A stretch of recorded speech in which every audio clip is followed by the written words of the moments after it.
Good evening, everyone.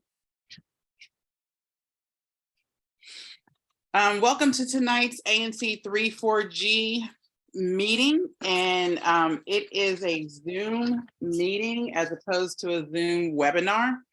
One of the feedback items that we received when we first went into COVID was the community asked us to switch from a webinar mode to a meeting mode. So tonight is our first try at attempting that. I will ask that everyone, especially folks in the audience, please stay on mute until you're actually speaking. On my camera, I am going to be recording this on speaker view to help with the video. And the same meeting rules will apply. So with that, I would like for the commissioners to introduce themselves. I'll start with me.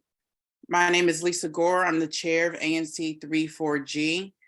My single member district is ANC 3-4G-01, which covers Hawthorne and portions of Barnaby Woods. My commission territory runs from Western Avenue, Oregon Avenue, past Pinehurst Circle, down Tennyson, I believe 31st Street, it might cut off right there.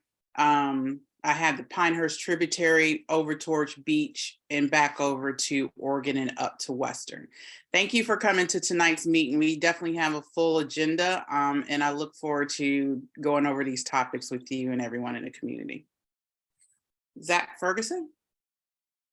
Yes, thanks. My name is Zach Ferguson, and I'm the commissioner for Single Member District 3-4G-07. Peter Gosselin? Good evening. My name is Peter Gosselin. I'm the commissioner for District 6, which is the west side of Connecticut back to 41st between Western Avenue and Military, with the peninsula to the east to Nevada. Welcome. Jim Nash? Hello, everyone. I'm Jim Nash. I represent Single Member District 03. It's bounded by Broad Branch on the west and south, and then it goes up to McKinley, over on Nebraska up to Northampton on the north, and then over the eastern, the eastern boundary is Utah and 27th Street. Welcome. Bruce Sherman? Good evening, Bruce Sherman. I'm the commissioner for Single Member District 02, bounded on the south by Military, on the west by Utah, on the east by Oregon, and on the north by Tennyson, except that jogs up on 31st, bordering Lisa's district. And then if you cut across over to Oregon, you also encompass the Chatsworth development and Oregon Knolls, and 4 nice homes just north of Oregon Knolls. That's the district. Peter Lynch? Hey, everybody, welcome. Happy Monday. My name is Peter Lynch. I am the ANC commissioner for 3G05, which is roughly Connecticut Avenue on the circle down to Legation and a little bit of Military over to Broad Branch and up to Western as well. Glad to have everybody here. Okay, and Commissioner Zeldin is going to be joining us shortly. So just in terms of meeting procedures, they're the same as we normally do. Participants, please keep yourselves on mute. As I stated in the beginning, for those of you that joined late, this is our first meeting where we are actually in a Zoom meeting as opposed to a webinar. One of the feedback items that we got from the community was that they really wanted to see fellow participants, to know who was actually on the ANC meetings. Feel free to share your camera if you want. That's allowable, but we do ask you to stay muted unless you're called on to speak or you're speaking on a topic. If we have time limits today, Commissioner Nash will be our timekeeper. Commissioner Gosselin is also our co-host. If you have chat comments, please place them in a chat box. And if you have questions of the commission, place them in a Q&A. And I ask that everybody be respectful of the conversation that's going to happen tonight. With that, commissioners, are there any changes to the agenda? We're going to do testimony that's on the agenda, and yes, I guess I have no changes. Lisa, one thing that I noticed in at least my toolbar at the bottom, there's not a Q&A. Okay, we'll There's a work. chat, but there's not a Q&A, so, Okay, we'll work through that. okay. So in terms of commissioners, on page 2 of the agenda, discussion and possible vote on performance oversight testimony. I actually don't have testimony for the agencies listed, but Peter was able to do testimony for the Office of Attorney General. So I propose we strike DMPED, OPR, DPR, and DDOT and insert OAG.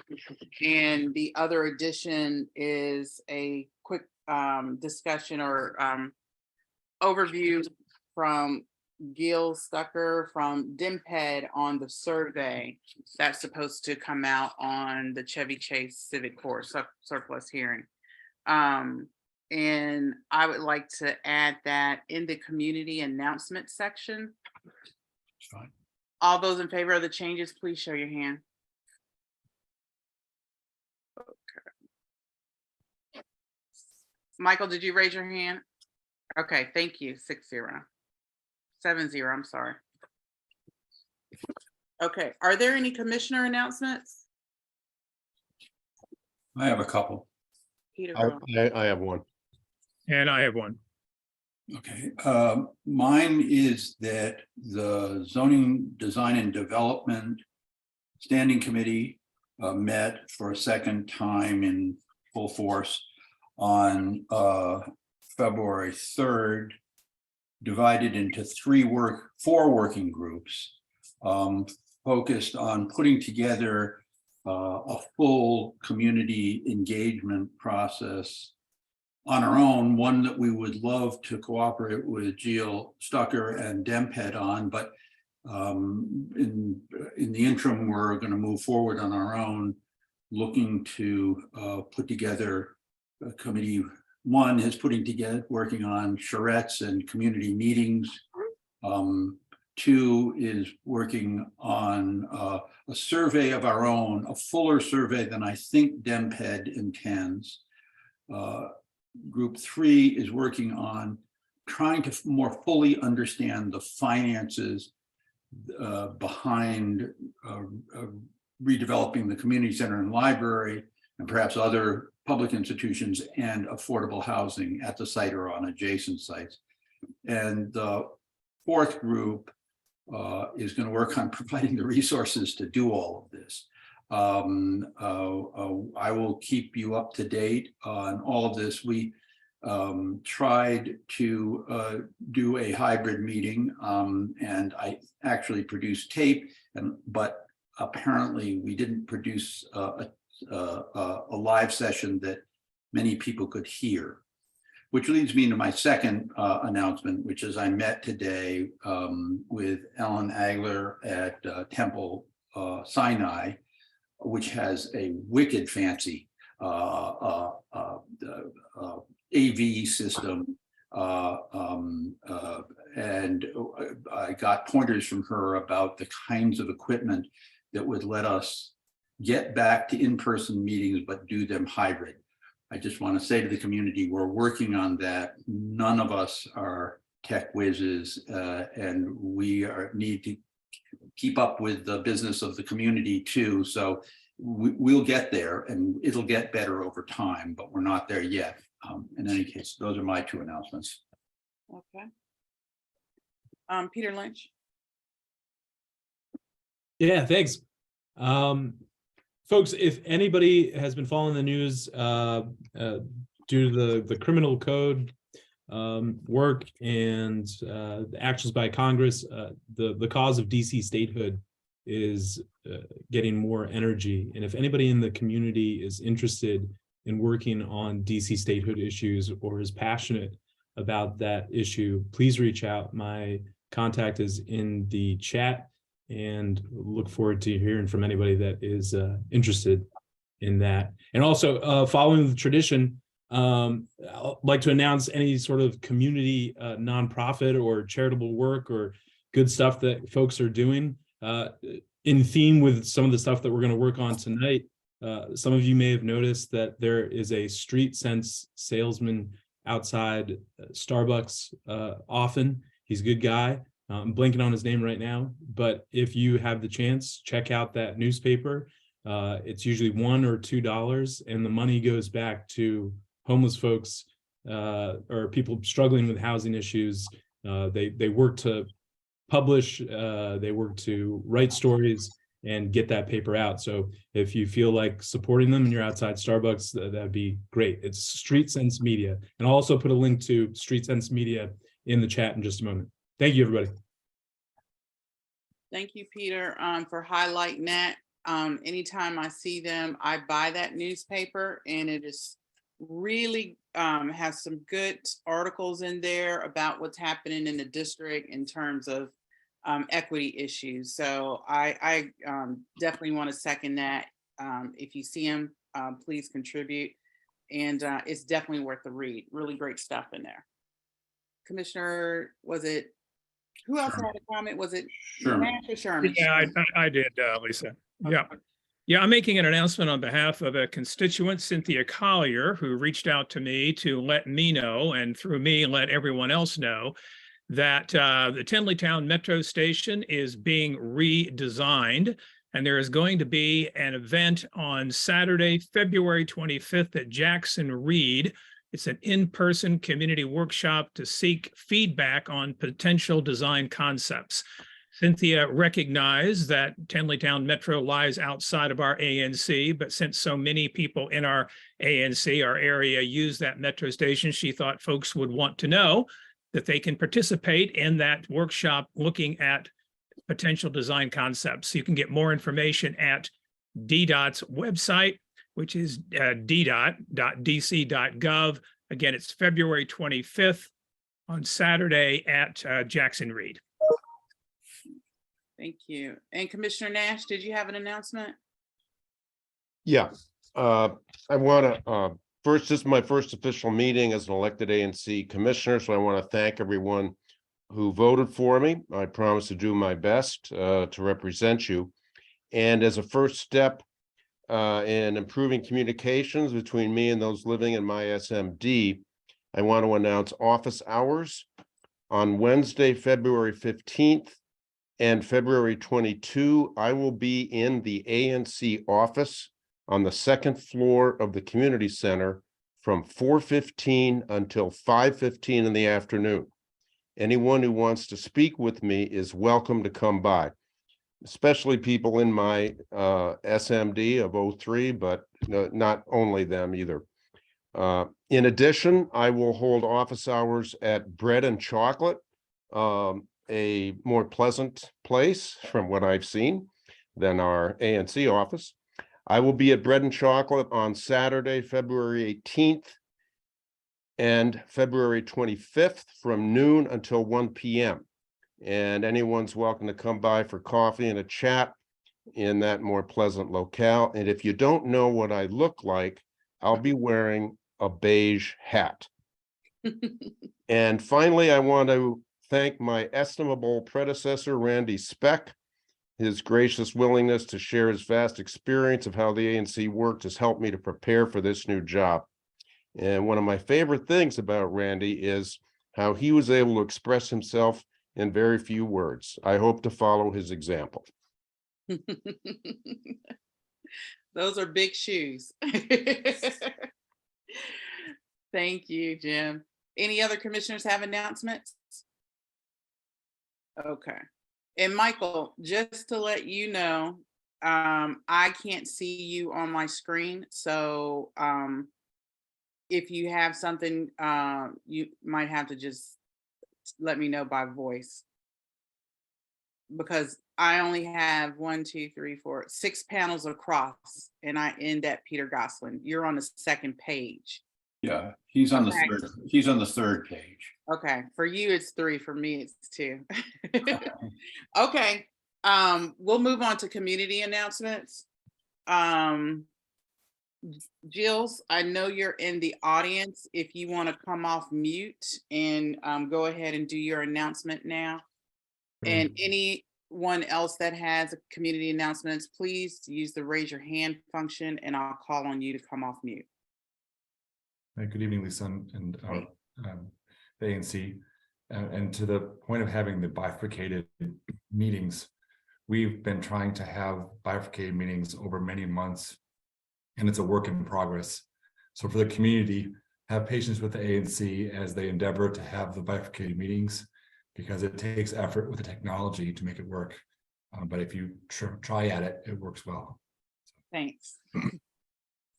So I just wanted to be very brief tonight and provide the ANC with the direct link that's active starting tonight for the community survey for the Cherry Chase Civic Site. So the survey will open tonight. It will close on March the 10th. We have a very robust community engagement plan as the agencies. So we'll be out in the community. You'll see the survey not only at the site itself, you'll see it within the local businesses. You'll see email blasts going out from those who have visited the library and community center. You'll see district representatives in the community canvassing the local homes, so that we'll have broad participation with community for the survey. So I'm putting it in the chat here. So you'll see additional communications. Will also provide a formal notice to the ANC with a survey link. So you have that if you want to post it on your website. But I wanted to provide you guys with the first instance of the link so individuals can start taking advantage of the survey. And that's very brief, but that's our announcement for tonight. Okay, Commissioner Gosselin, you had a question? Yeah, Jill, we gave you some suggestions for that survey. Were any of them taken? Yes. Okay, let me also say to the community that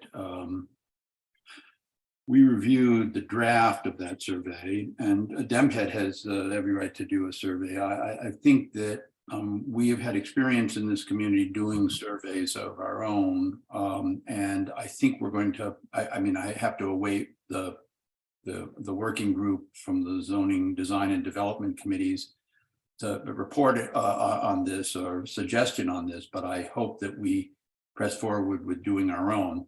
This is not to confuse the community. This is not to put a stake in the heart of the DEMPED survey, but over the next period, there are likely to be 2 surveys, one conducted by the community and one conducted by DEMPED. So just FYI. Well, I think it's important also, Peter, to mention, we did a survey based on the ANC's request for a survey.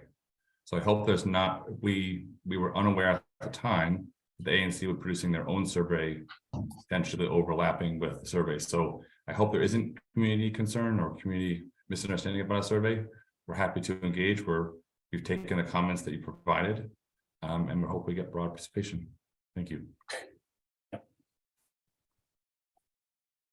And we'll be in touch, Jills, with a date. I'm hoping to get you, myself, Peter Gosselin, and Peter Lynch together to go over the zoning design and development committee and the upcoming 4 prongs that they're going to be looking at. Bruce Sherman, do you have a question? Yeah, I do. Thanks. Jills, I commend you for the survey. I think surveys are incredibly important as another means of soliciting citizen feedback. It's impossible to have everybody in one room at one time in our ANC with 14,000 residents. So this is a great thing. Just a quick follow-up question. When you mentioned people will be out in the neighborhood, will they be going door to door? Tell me a little bit more about the canvassing. Sure, it'll be door to door. So we'll be going in the proximity to the community center and library, door to door around the neighborhood to make sure those who are immediately near the the civic site will make sure they can respond to the survey, or have the opportunity to respond. Yes. Well, of course, as you well know, and all the commissioners well know, this is a serious and important issue for everybody in the ANC, including those of us that are about a mile away from the site. So let me offer this. I'd like to work with you and your team to do door-to-door canvassing in my Great. single member district. So can we follow up on that in some way? Because I know a lot of people here have comments about it, and I want to make sure that we capture their viewpoints to the maximum extent possible.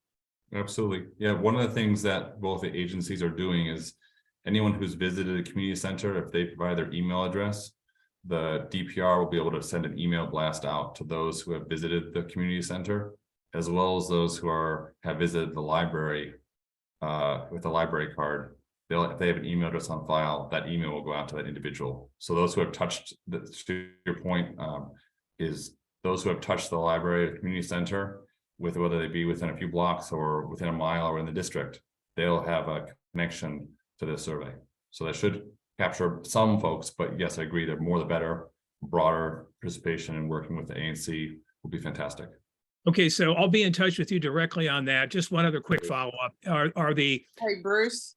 yeah, I had already been coordinating that with Jill, so I'd like to continue to do that. Okay. And commissioners, if you want to do that, let me know. Me and Jill's had talked about materials and having enough materials for the ANC to pass out. Right. Okay. We're printing those now, so we'll have them available, and Lisa will work with you on how to handle that. Okay. And we can also use email lists that we have, if that's appropriate, to try to reach out to people.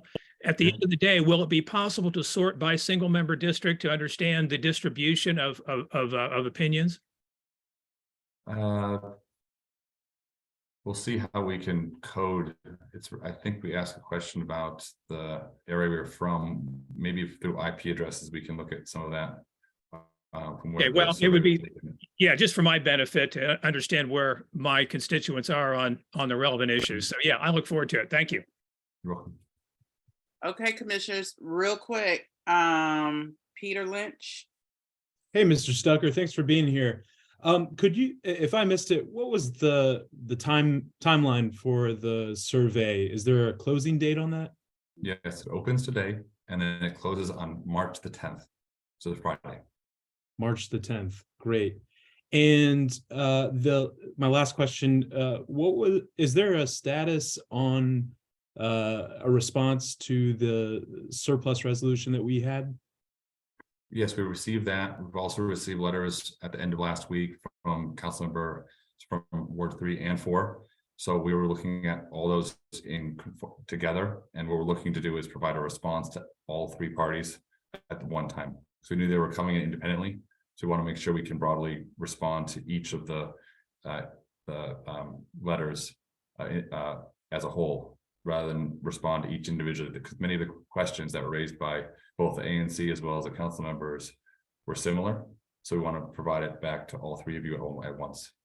Thank you. Do you know when that might be, roughly? Working on it now, so hopefully it's very soon. But I hope it's in the next several days. Got it. Thank you, Mr. Stucker. Yep. And by the way, we did get a lot of response to the surplus hearing, which this comment period closed on February the 9th. So thank you for participating in the surplus hearing, if you did attend personally or virtually. And it was good to have a robust discussion and also the comments coming in. Appreciate it. Thank you. Peter Gosselin, last round. Yeah, just so I clarify this, Jill, it sounded to me as if you intend your survey to be primarily focused on the area right around the community center library, and maybe reach out in the sense of talking to people who have used the community center if they have given an email, or have used the library if they've given an email. It sounds like what Bruce Sherman is talking about is extending that survey to his SMD. And I'd only say, if you do extend it to his SMD, I want it extended to my SMD, and I suspect every other commissioner here will want it extended to their SMD. And do you want to just clarify what Yeah, the it's not, target population? that's not the only way. There's many ways to do it. So the email list that went out for the small area plan, there'll be a blast through that. There'll be a blast through those who have touched specifically the library and the community center. There'll be within the local businesses or around the civic site. We'll have notices in local businesses. If you're at the site as well, there'll be notices at the site as well. We'll be working with the ANC and the council members and any other individuals who want to, broadly make sure that the survey is open. We want as broad participation as possible. So, Peter, it's not directly related to if you've used the community center or the library. It's broad to the area. Those who have interest in the civic site. To me, it's very similar what they did, Peter, with small area plan. There's that survey core area that they're going to directly solicit to. My discussion with Jill's is allowing the ANC to also canvass its individual single member districts. So we can do that. They're going to have contact cards or sheets with the QR code. We'll be able to get copies of that. Participate with them during canvassing, and then simultaneously, independently canvass our own SMD if that's what we want to do. All right, thank you. Okay. Thank you all. Thank you, Jills. But Lisa, just on that point, you're good with us doing this in our, I'm very keen to do this in my single member district. So I'm happy to go out, walk around and distribute the surveys, whatever the procedure that you have, Jills, is. I'll synchronize this, coordinate it, but happy to do it. Happy to enlist folks to help do it over here. A lot of people are concerned. Yeah. Great. Hopefully we have it across all SMDs. But Lisa, you're coordinating it. Yes. So we're not to contact Jill's directly. We should go through If you. you don't mind, me and Jills have been talking regularly every week about coordinating stuff like this. The survey release came very quickly, though. I'll say that. Okay, you guys ready to move on? Because we got a ton of stuff, and we're going to come back to that. Any more community announcements? If you have any out there, folks, please raise your hand. I don't see anyone.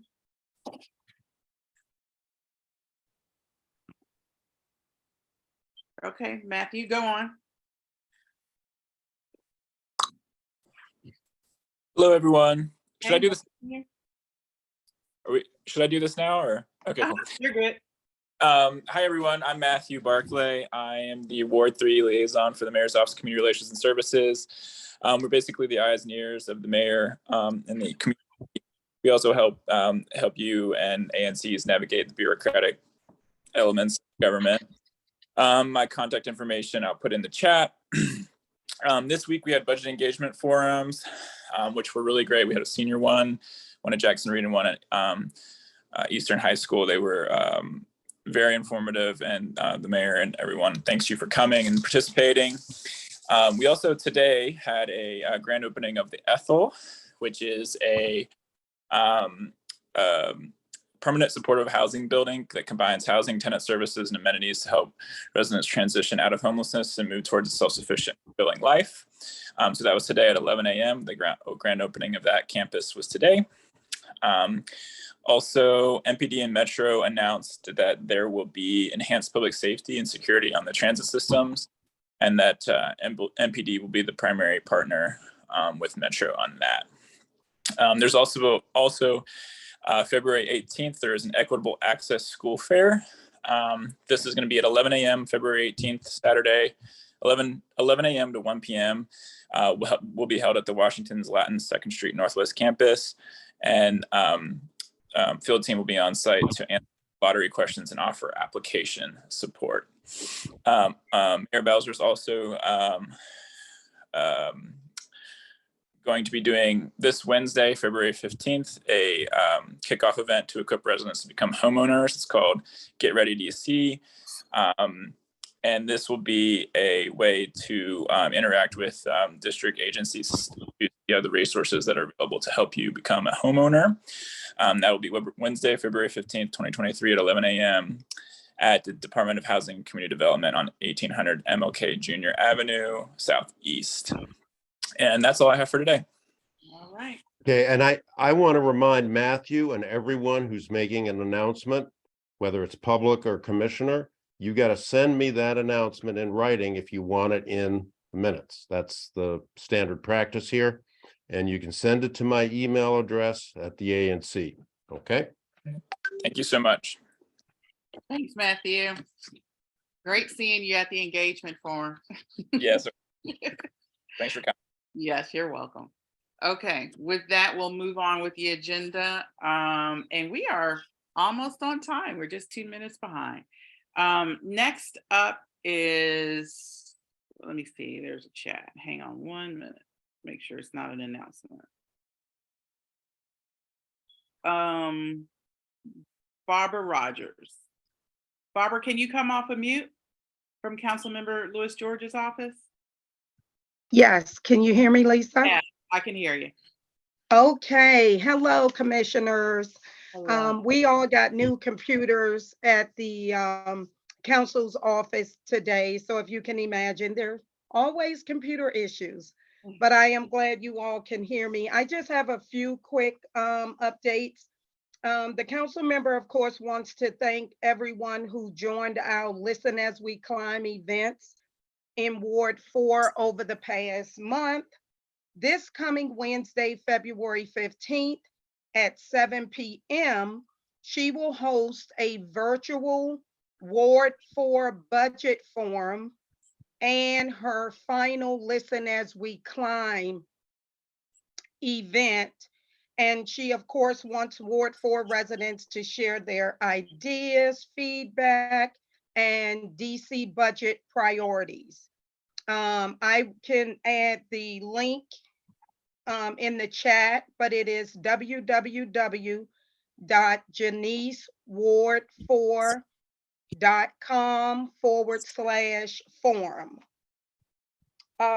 Next, our office has received a lot of calls about DC Medicaid renewal applications, only to find out that some of these, the applicants were never received.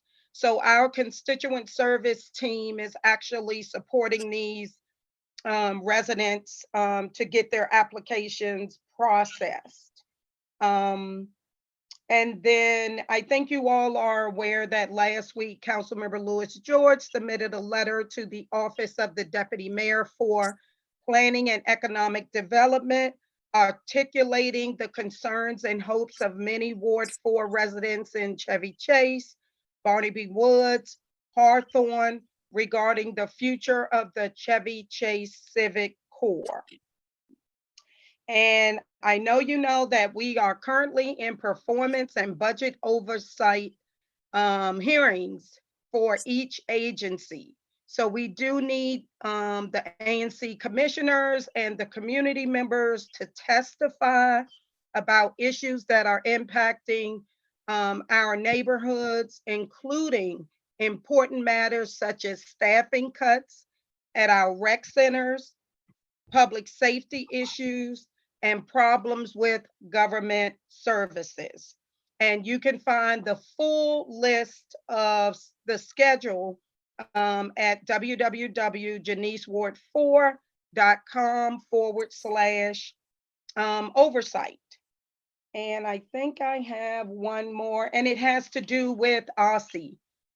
In recent weeks, DC has been experiencing serious OSSI bus issues. So OSSI will also have a 2-day hiring fair this week to address their critical vacancies. I can put that link in the chat as well. And finally, if you don't receive our Ward 4 newsletter, please join our newsletter distribution at www.ward4news.com. That's all I have. Thank you all so much. Thank you, Barbara. Appreciate it. Okay. So that's the last community announcements. We'll move on to the next portion of the agenda, which is a BZA application by Allison Helrich and Sean O'Reilly. And I see Sean is on. If you guys can unmute yourself, turn on your camera. I'll make you co-host and you can present your case. Thank you, Lisa. How are Thanks, you? everybody. I'll share my screen. Lisa, you were able to pass around the presentation to the ANC members, right?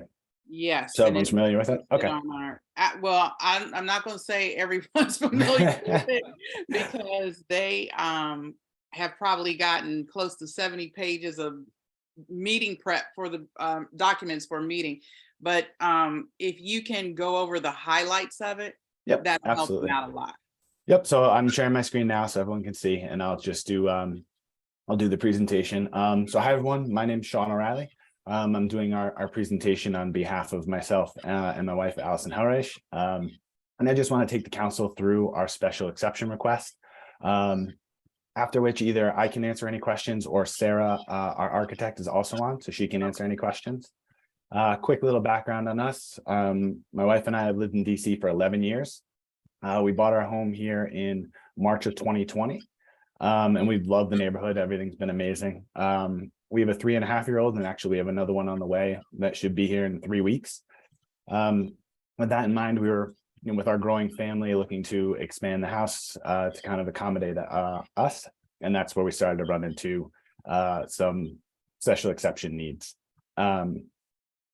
So like I said, I'll take you through our app request and then show some of the existing pictures and our elevations. So here's our application. We need a special exception from two items: the lot occupancy requirements and the side yard requirements. And as I said, we're looking to do a 2-story addition that ties into the house. Here's just a quick summary of our scope. So as I said, we're doing the 2-story addition. What we need the special exception for is first the lot occupancy. So our lot is a corner lot. So our lot's actually only about 2,600 square feet, while in R1B, which is what we are, the minimum is typically 5,000 square feet. So to do the addition, we would end up putting on an addition that would make the lot occupancy at 47% instead of the 40%.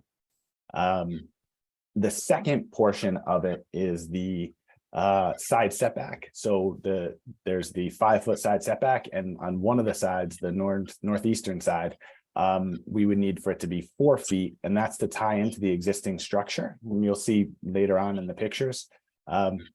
One note about that side is we actually do not have, there's no neighbors directly on that side. It's it's Worthington Street, and it's a double setback.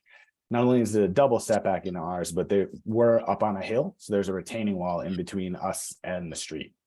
There's it would really not impact anybody, which is nice. We have gone through and apprised numerous neighbors of our plans. We have signatures in our application. We also talked specifically with our 2 adjacent properties. And both of those have signed a petition in support of our application. We ran through everything with them, application, the proposed plans, and they're on board. Here's just quickly the DC surveyor plot that we have in here. And that's up in the corner. We have the zoning calcs that are in here, and this we've been talking to OP, and we've put in, Sarah can attest to this, we put in every single thing that they've asked for to make sure that we have everything covered. Here's some pictures of our property. So here's the front of the house. Here's one of the sides of the house, and then I saved the bottom 2. Here's one of the other sides. And this here is the back. And so this portion here is where the addition would go, and it would tie back into this existing structure. So to reiterate, the reason that we need the 4-foot setback is it would tie in to the structure, and otherwise it wouldn't be structurally sound. Mm-hmm. Here's some of our proposed elevations. So here's, for each one of them, I have the existing on one side and the proposed on the other. You can see in the front of the house, we're just actually removing one portion of it. Here's on one of the sides, and so you can see this is the existing elevation, and what would happen is the new addition would come just slightly out from here, and it'd be a diagonal connecting to the house. left side. So again, this is where the addition comes out. And the back, I think, is the easiest to kind of see. Is here's the existing house based on the pictures. And here, this portion right here is the addition. And again, it ties back into the existing property. And that's everything that I have. So if there are any questions, please let me know. And then if there's anything that I can't answer or that Sarah can jump in and answer, I'll have her take it. I just wanted to add one thing, and that is that the existing lot occupancy is currently at 49.5%. We're actually reducing it down to 47%. There's a large rear deck that is existing now that is pushing that lot occupancy up to 49.5. So even though we are over the 40% that is allowed by right, we're actually reducing the overall occupancy of the existing condition. I have a question for you, Sean or Sarah. Have you all talked to your adjacent neighbors, and are they supportive, or do you have any neighbors that are in opposition to your plans? So we talked to both of the, we have two adjacent neighbors, on one side, and then the other one's kind of like at the point of our property, if that makes any sense. And both of them have actually signed petitions that they are on board. We ran through all the plans with them. We went through what we were doing, why we had to do it. And both of them are in support. And then we also have, as part of our application that's in, we have a bunch of neighbor support too. So we have the specific petitions by the adjacent neighbors and then other neighborhood support. Commissioners, do you have any questions? Nope. Okay, seeing none, I move that the ANC support the BZA application for case number 20874. All those in I favor? second. You second? Yeah, thank you. Any community discussion? Any community members out there have any discussion, please raise your hand. Okay. Seeing none. All those in favor, please raise your hand. Do you need to scan across to see everybody? Yeah, that's what I was doing. If you could leave your hand up a little bit for me, please. 1, 2, 3. Okay, 7-0. All right. Sean, thank you so much. And Sarah, congratulations on your project and the new addition to the family. Thanks so much. Absolutely. You're welcome. And I will fill out the corresponding BZA form. So look for that tomorrow. I've already been in your BZA application on the, it's called ISIS, for where the commissioners can go in and input their approval. So I'll note that it was approved. Look for that tomorrow, and I'll send you and the case manager an email.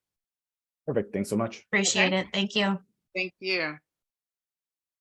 All right. Thanks so much, commissioners. That was very good.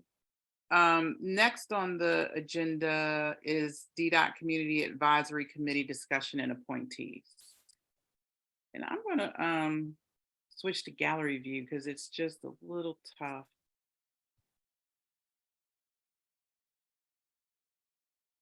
To see all the commissioners.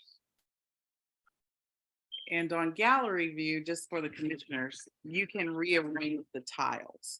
That's going to help me when we're voting because it's difficult when I have to switch between. Where do you see this? Can we click that? If you look at the top upper right of your screen, it says view. Got it. Click that, click gallery, and then you can rearrange the tiles. And that's for anybody in the community as well. Okay. We can put the commission together, in other words. Yes. Good. Good. Okay, so on this topic, this is this discussion on a community advisory committee and appointments for DDOT's Community Advisory Group for the Connecticut Avenue Reversible Lane Project.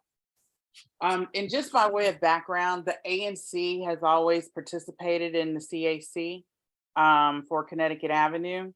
At one point in time, we had 4 commissioners sitting on the advisory committee, as well as commissioners throughout Ward 3, and community members throughout the ward as well. On the 10th, I spoke to Ed Stoloff, just to have a conversation with him about the function of the committee and when it's going to be reconstituted and if the scope or charter is going to change. And they are in the process of getting the committee reorganized. If you might know that the last 2 commissioners that, I'm going to pause right here and let this community member join, because I know this community member has Views. you're right. Okay, so Lee, I just saw you join. We just started the discussion on the CAC. You have not missed much. The last 2 sitting commissioners that served on the CAC were Commissioner Cadwell and Chang. Both of them are former commissioners, so they are rotating off. And I'm going to rotate 2 commissioners on. This is really a body that is going to be a sounding board for the community, and listen to the views of both DDOT and the community, and try to provide DDOT with a path forward. They're non-voting.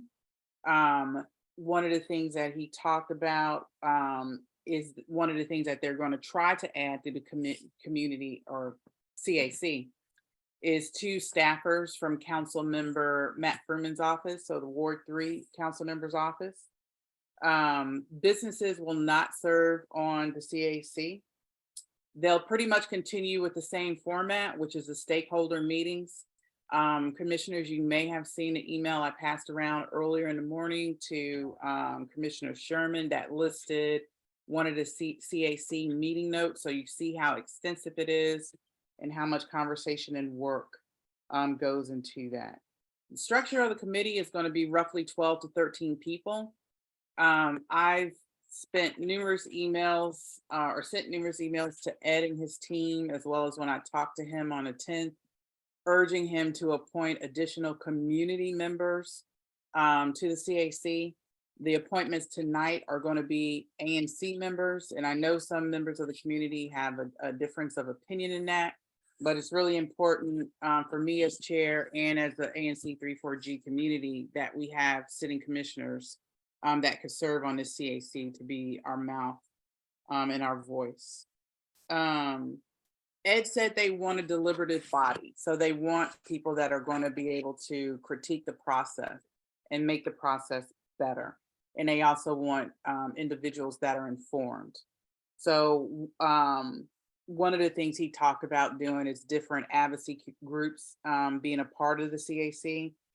There's a pedestrian advocacy that they're trying to put on the committee, as well as a disability advocacy member. And I think there are some issues that they're working through to try to get the disability advocate as a member of the group. I've advocated for a senior advocate member of the group because I know that seniors in our community have some real concerns about some of the proposed infrastructure that's going in. And I'm really hoping, and I will continue to encourage Ed and his team to have a senior advocacy specifically on that group as well. So that's it. They're not going to be meeting in the near future. There's some internal issues they're working through with DDOT, including restructuring the group. I believe Ed said that he's working on the charter to get all that updated to include where they are in the process with the project. But I, after the appointments tonight, will immediately reach out to Ed to make sure he knows who the CAC community, CAC, ANC CAC representatives are. So that way we have our portion taken care of.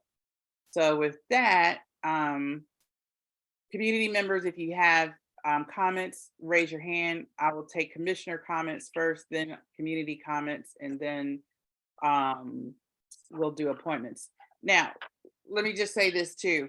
I know there are a couple of commissioners that are interested in appointment because they have talked to me about it.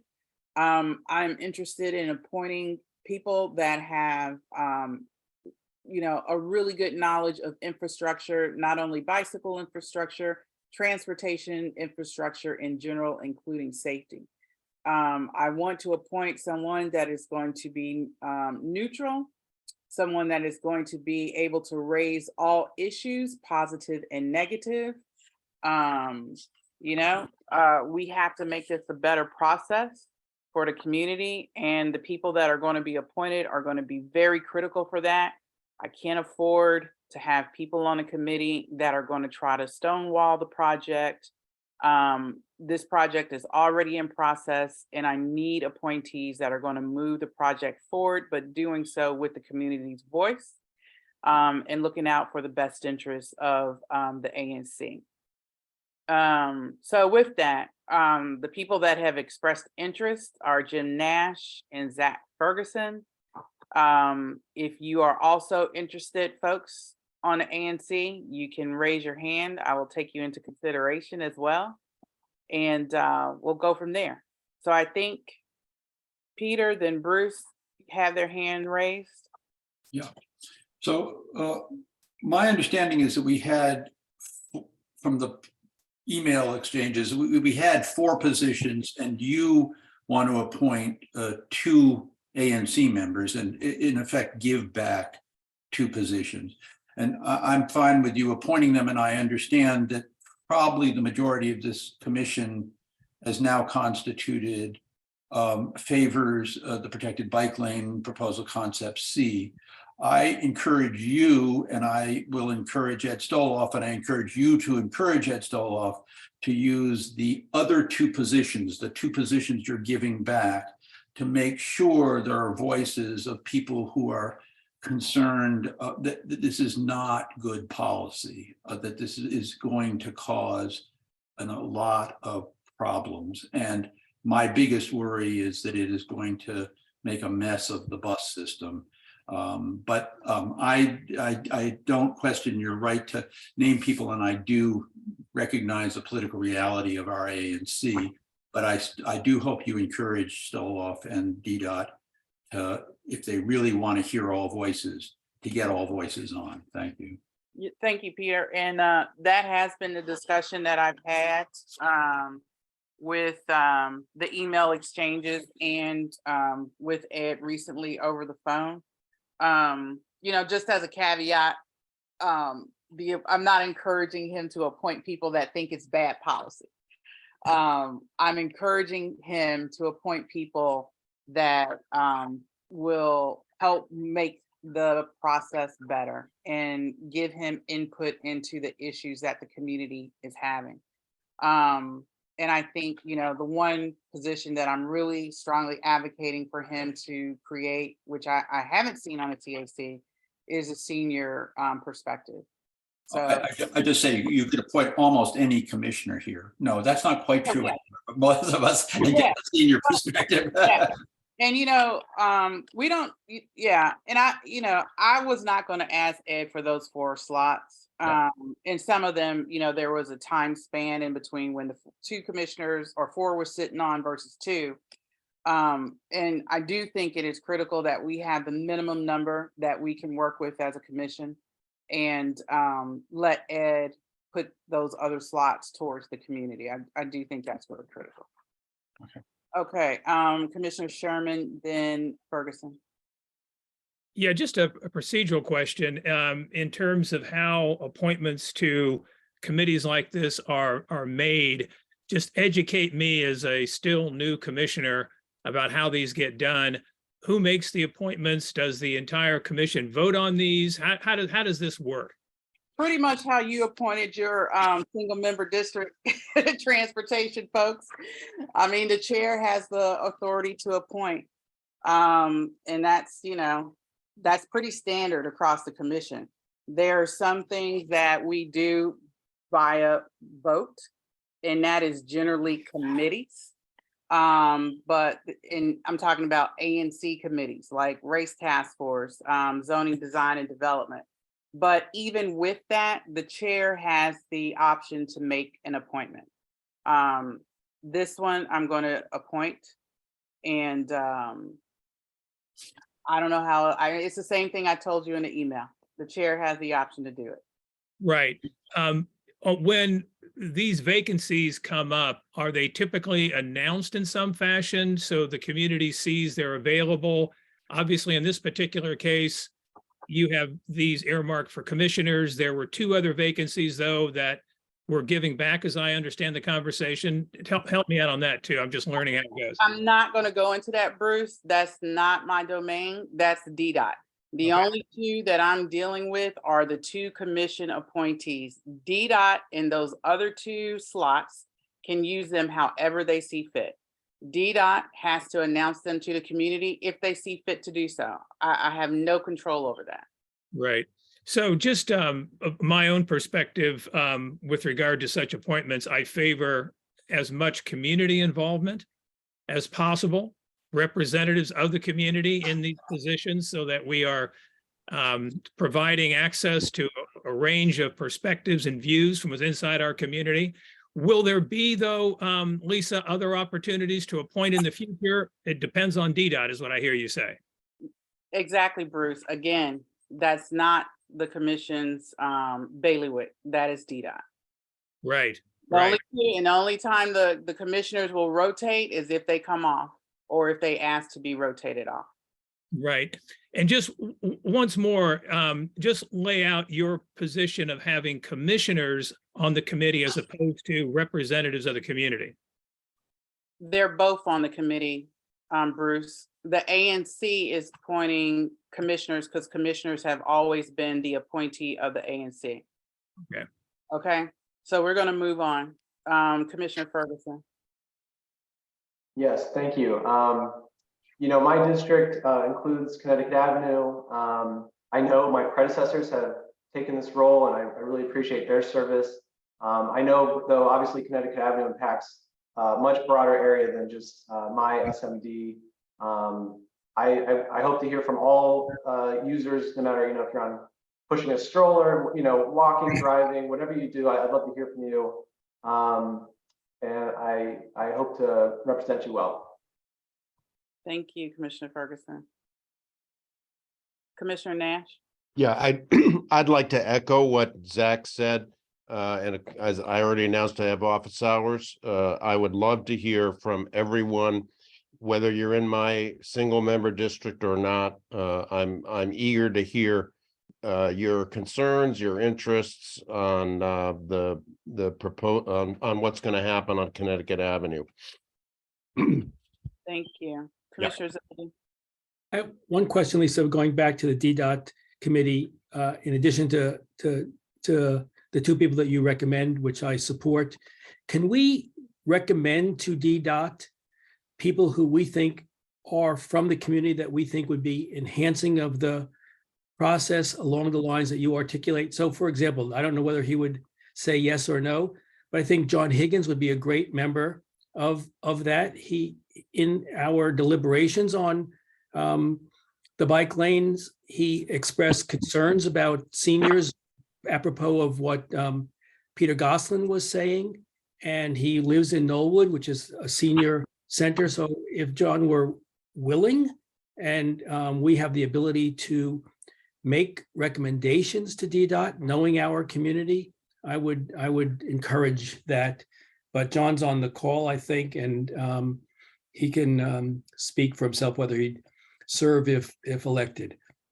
And also, John is just dying to jump into another controversial. Just, I'm sure of it. I don't have a issue with that. I'll talk to Ed about that, and maybe that's something we want to look at doing. Yeah, maybe you have to talk to John first. Yeah. Okay, let's go to Jessica Lee from the community. Hi, Lisa. Thank you. My name is Jessica Lee, and I am in Bruce Sherman's SMD. So I am a 3-4 resident. I'm also the founder of Save Connecticut Avenue. And if you haven't heard of us, we are opposed to the bike plan. And we have about 3,000 subscribers. We have about 3,400 people, unique visitors reading our website each month. And we've been doing deep dives on how this decision-making process happened over the pandemic, when it appears based on our polling that about 85% of the public in our area opposed the bike plan, yet the ANCs were so in support, and DDOT. And the CAC is something that comes up as important. DDOT says they've done a lot of community outreach and 50 meetings, things like that. And they count as community representation, public engagement, the CAC. And we've found that the CAC is populated by the ANC members who are most vociferous in their support of the bike plan, as well as some kind of, I would call, not just bike plan supporters, but pretty extreme activists who have been things like banned from the Chevy Chase listserv. The MPD had to visit one of them for harassing and stealing our signs. So I can't object enough to the process here of not including people who disagree with the plan. It is not a fait accompli. We have a lot of good people who would like to be more involved. I think the ANC can appoint. There's no rule that you can't appoint people from the community. It's a choice you're making. And I hear that. But again, we're seeing the duplication, triplication, et cetera, of the same voices on all these different forums, and the exclusion of other people. And so I take strong exception to it. I hope that we would be more inclusive. And especially if we're going to have 3 people from Ward 3 bikes on that committee, we should have someone from Save Connecticut Avenue. And if we don't want to have people from any of those groups, I understand that. We should definitely have people who are more representative of what I would call the average view. And I hope we're not just being excluded because we disagree, because in my view, democracy is about respecting people you disagree with and listening and learning, and maybe we all learn from each other. So thank you. Thank you for letting me speak. Thank you, Jessica. And let me just address that. Well, let me go to Lee. Lee Mayer. Lee, you can come off mute. You're on mute, Lee. Come on camera too. Lee, Lee, can you take your computer off mute?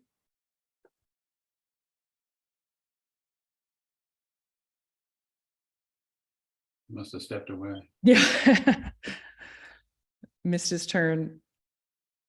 I'm from, me and Lee have had a lot of contact over this. I'll keep watching the screen to see if he comes off mute. And I think his concerns are very similar to what you echoed, Jessica. One of the things that our ANC commissioners should be able to be is impartial. I know we have a lot of topics that come up, whether it's Maret ECC, Chevy Chase Civic Core, Connecticut Avenue bike lanes, where we all have, our opinion. Sometimes that could be strong, but one of the things that I ask the commissioners, and it's part of us in our oath to be fair and impartial, is to be able to look at issues from both sides and sometimes represent those both sides as well. I'm confident that Commissioner Sherman and Commissioner Nash will be able to do that, to represent both voices. When Lee reached out to me about the appointments. Excuse me, can I just interrupt? Are you appointing Sherman? No, God I said forbid. Nash and Ferguson, I'm sorry. Okay, thank you. You said Sherman. Okay. When Lee reached out to me about the appointments, I hope he understood where I was coming from as a commissioner, that I need someone on the commission side of this Community Advisory Committee, as we have always had, and to be the voice between the ANC and DDOT and the community. And I think that's very important, as well as, we have at least one commissioner that's going to sit on there, previously too, that actually serve the area that's going to be impacted by the project. So I don't believe that your voices can't be represented by the folks that are going to be appointed through the ANC, or hopefully any member that's sitting on that CAC. I know in talking to Ed, there's problems with former CAC members, and I believe that's why it's been not active. And I know he's actively working to appoint people that are going to be respectful of the process, respectful of each other's opinions. And I also know he's actively working to try to get those voices out there and get them to sit on the CAC. I know he's working with the disability community. And I know he's working with the pedestrian advocacy community. The one community that I think that he does not have his hands into, that I would like to see him work harder with and for, is our senior community. So I say that because I know those three communities are going to bring a huge perspective. And they are communities that maybe will have agreement with the bike lane, maybe they won't have agreement with the bike lane, but they are going to represent between pedestrian advocacy, disability advocacy, and hopefully senior advocacy, just about every major point of view out there. And I'm hoping that they can do it in a civil discourse. And I know our commissioners that I'm appointing tonight will be able to do that.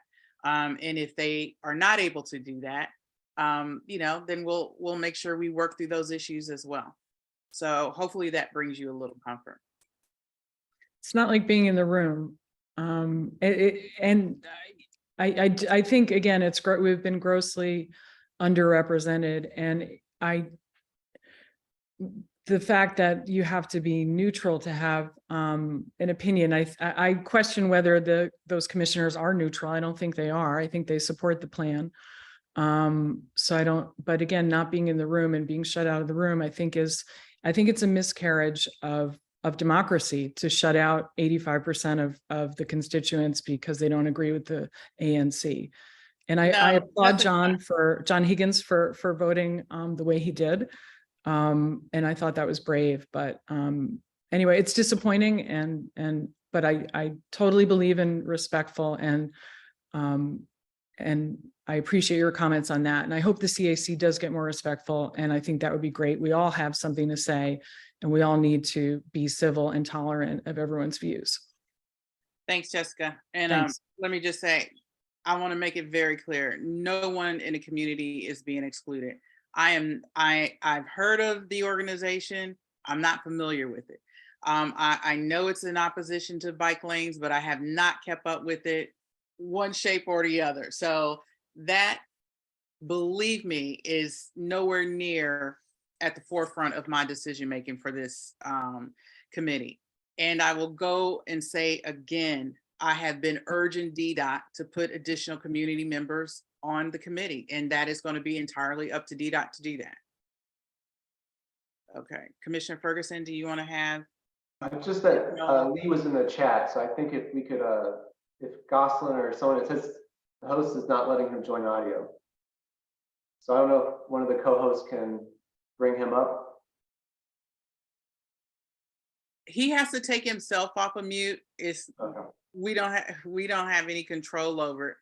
I did push the button, asked to unmute, and he said he wasn't able to do it because he was having iPad issues.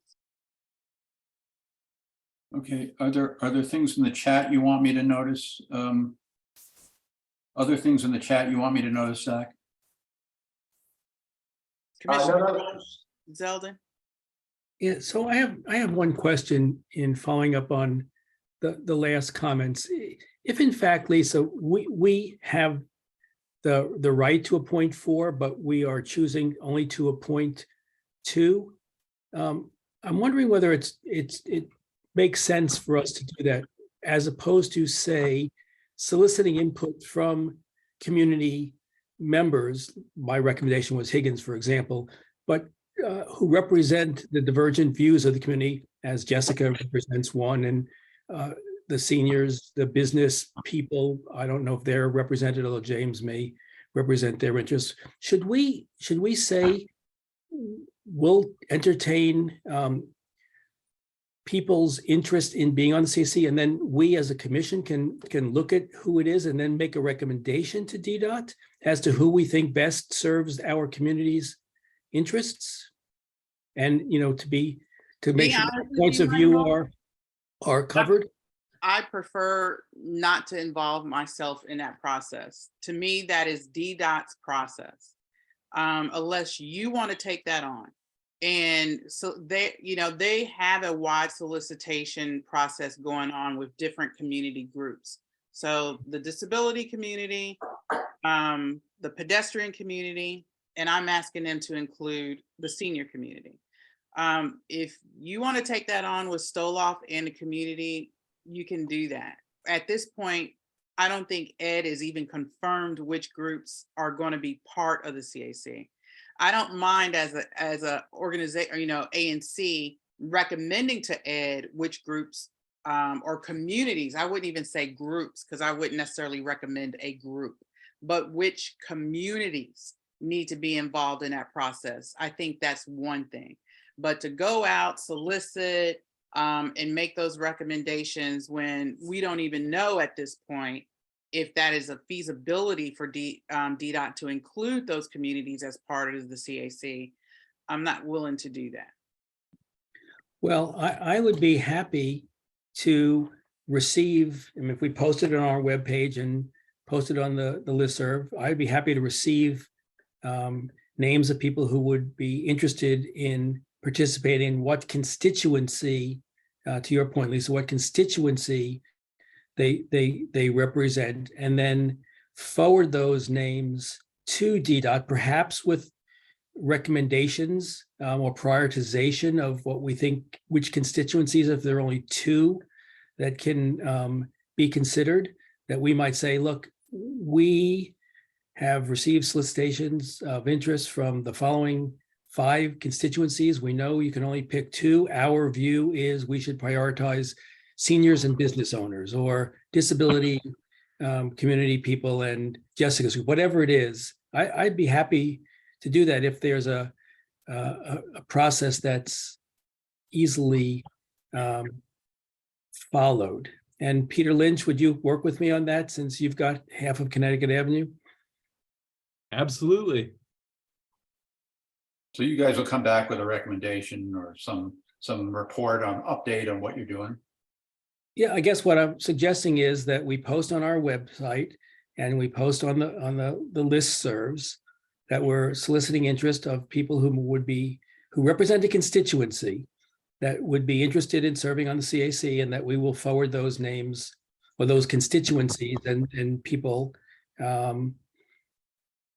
who DDOT could consider. And I think we want to make sure that the voices on this CAC are fairly representative of the multiple voices that exist in our community. So it's not dominated by one point of view. I'd be willing to do that as long as Lynch is willing to do all the heavy lifting. Yeah. Well, there is heavy lifting in this, and all I'm going to ask you guys is to think about it seriously. And it would be something that the ANC, we would have to bring back before the ANC. The ANC would have to vote and recommend that we forward this to DDOT. I'm not 100% convinced of the process. I think we're putting the cart before the horse. But if that's what you guys want to do, I'm definitely not going to stand in your way. All right. Well, Peter, you and I can talk. We can go back to bread and chocolate this coming weekend, like we did last weekend, and sort of brainstorm about what process might make sense and see whether this is feasible or whether we just say, you know what, it was a good idea, but it's not actionable. And we'll go back to letting DDOT make their own choice uninterrupted by us. Is that okay, Lisa? We'll do that and then come back to the committee. Yep. To the As long committee. as you take it on 100%. Well, I'm taking it on 10. I'm giving 90. No, take it on 50. You got it. May I make a sort of just a tangential comment? And Jessica, this is sort of moving off what you said, and this is a conversation I've had with anti-bike lane folks and pro-bike lane folks. I think somewhere down the line, it would be really helpful if the Save Connecticut Avenue people and the pro-bike lane people were able to come together and meet in person. One of the concerns I think Jessica brought up and that we've alluded to a handful of times is the level of rancor that builds up around this topic, which I don't think is productive for this issue or productive for further community engagement on any topic. But I think something that would help it out tremendously is if representatives from two camps were able to meet in a constructive forum and talk these things out person to person. And no need to commit to it right now, but I just wanted to plant the seed and hope that some folks would come together and move away from some of the divisive language that builds up online at no fault of any one person in particular. I think it's just something that naturally happens when people get impassioned online. So just wanted to throw that out there. Yeah, I think that's a great idea. And again, I fully support everybody's right to have a viewpoint, and I respect that, and I'll fight for it. So I totally support that. Great. And Lisa, could I just ask one last question before we let this go? Yeah, but Which please, is- Michael, we need. Okay, last question, and then I won't talk again. But are these CAC meetings open to the public so that if you're not on the committee, you Yes, can they still are. you can still have your voice heard at the public hearings? Yes, they are. Okay, thank you.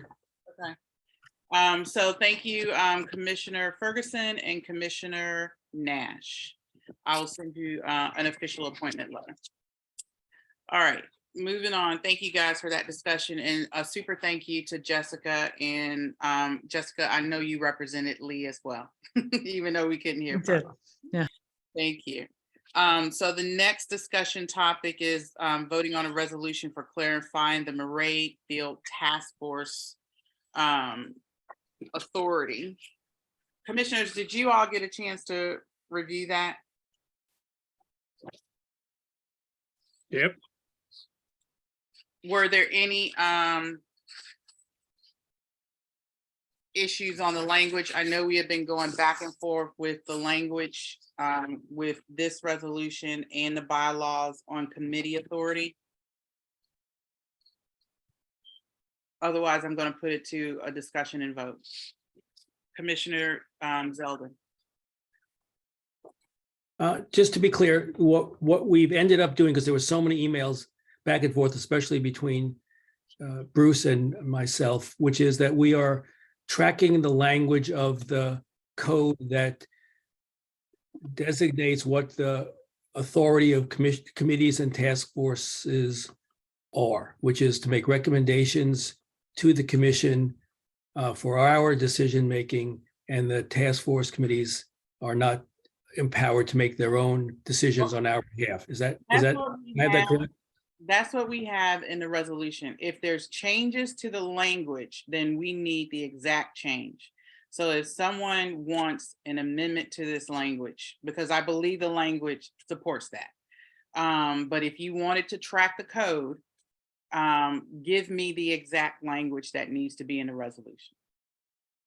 So Lisa, just to note in the background and rationale, paragraph 5. Yep. I believe that already quotes the code because it picks up the bylaws. The bylaws had originally quoted the code. Right. So I think we're square with what are in the bylaws, what's in the code, and what we had finally agreed to in the back and forth on email. Okay. Hey, so let's vote quick. Okay, the only addition that I have on this resolution is on our initial few resolutions, we've left off the be further resolved section, which puts the name of the commissioner that the commission is delegating authority to talk about the resolution. That's really important because sometimes people, pick up the resolution, they're like, well, who wrote this? And that'll tell them. So it's actually language that I added to Commissioner Lynch's resolution is just standard. And just so everyone is clear on Article 5 of this resolution, which should track the bylaws, we say Article 6, Section 4 of the 2021 bylaws of the ANC Commission 34G provides in pertinent part that committees, quote, shall be advisory to the commission only and shall not act on behalf of the commission or represent their recommendations as official commission policy to others without having obtained formal authorization of the commission. A commission shall not delegate official decision-making authority to any committee. So that's the language. And does Lisa, does the statute, I think Bruce and I talked about, does the statute say committee and or task force, or does it just say committee? And if it says committee and task force, we probably should include task force in the resolution, just so there's no confusion. Bruce, you know that answer? Yeah, I sent that to you this afternoon, Michael. It does include task force. The DC code says task force as well. Okay. I knew that. I just wanted you to confirm it. Yeah, thanks. So any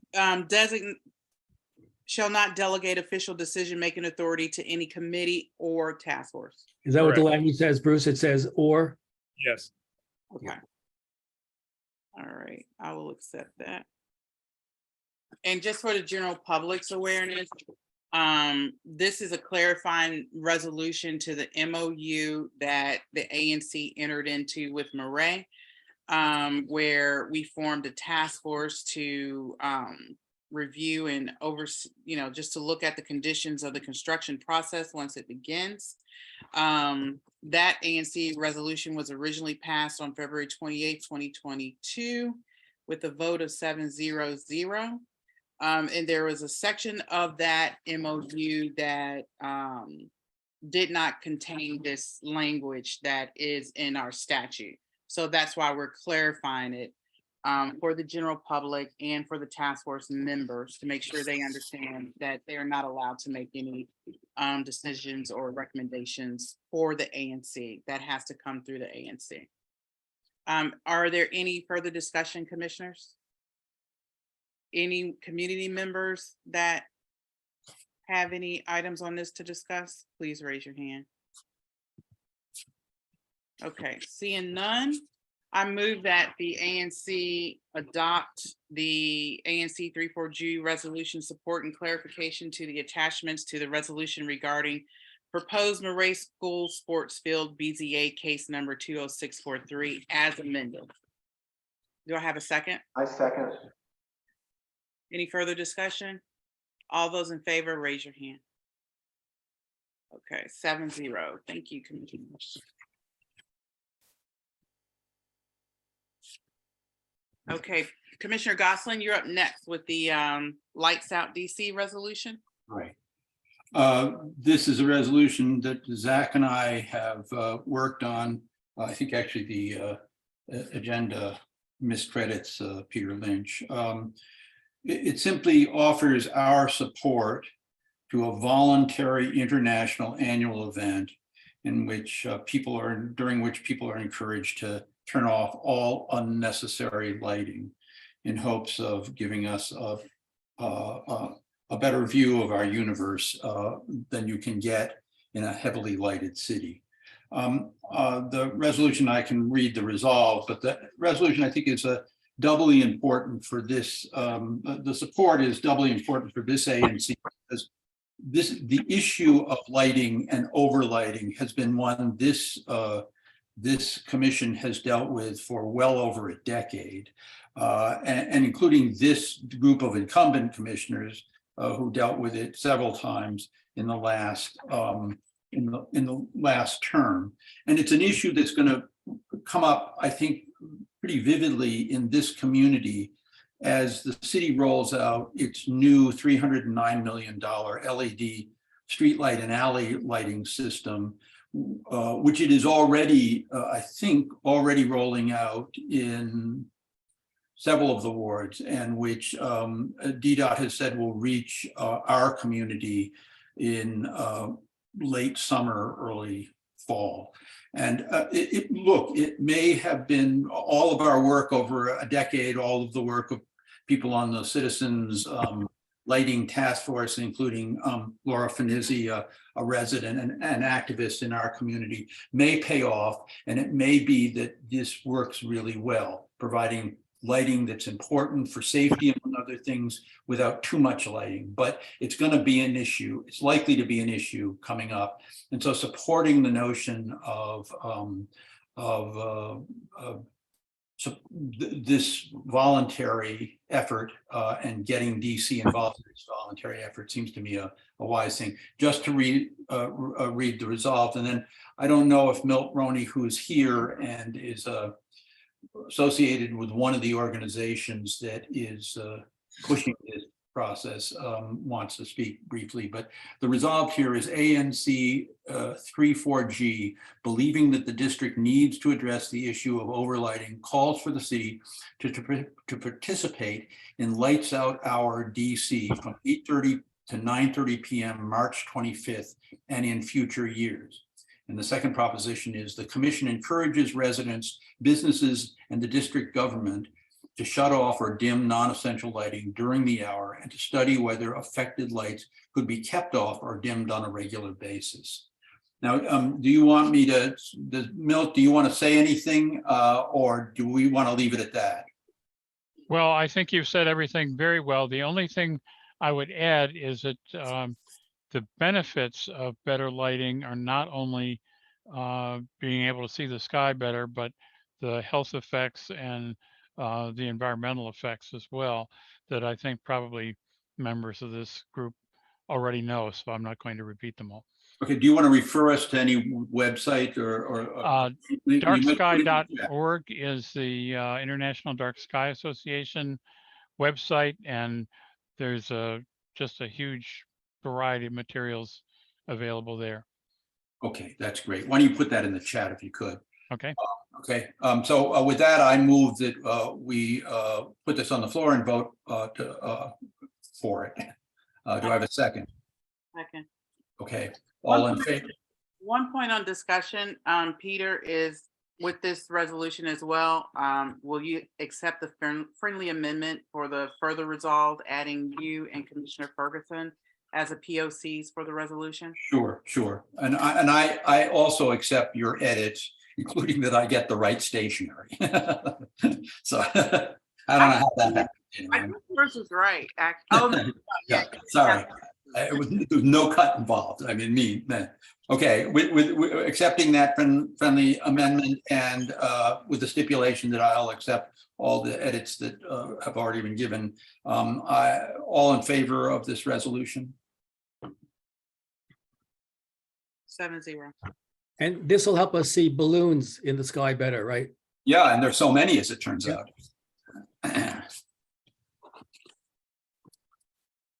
Thank you, Commissioners Gosselin and Ferguson. Great resolution. I loved it. Now next on to the next best resolution. Commissioner Lynch. Hi, everyone.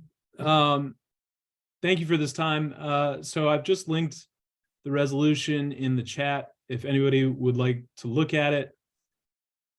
There's a handful of rationale leading up to it, but what it all basically distills down to is that I hope we as an ANC would affirm that our city is made up of people, and there is an encampment at McPhearson Square downtown, and whatever we think about encampments and however uncomfortable they may make us feel, these are people that are not so far removed from our station in life, and most homeless service providers say that clearing these encampments is going to disrupt their lives.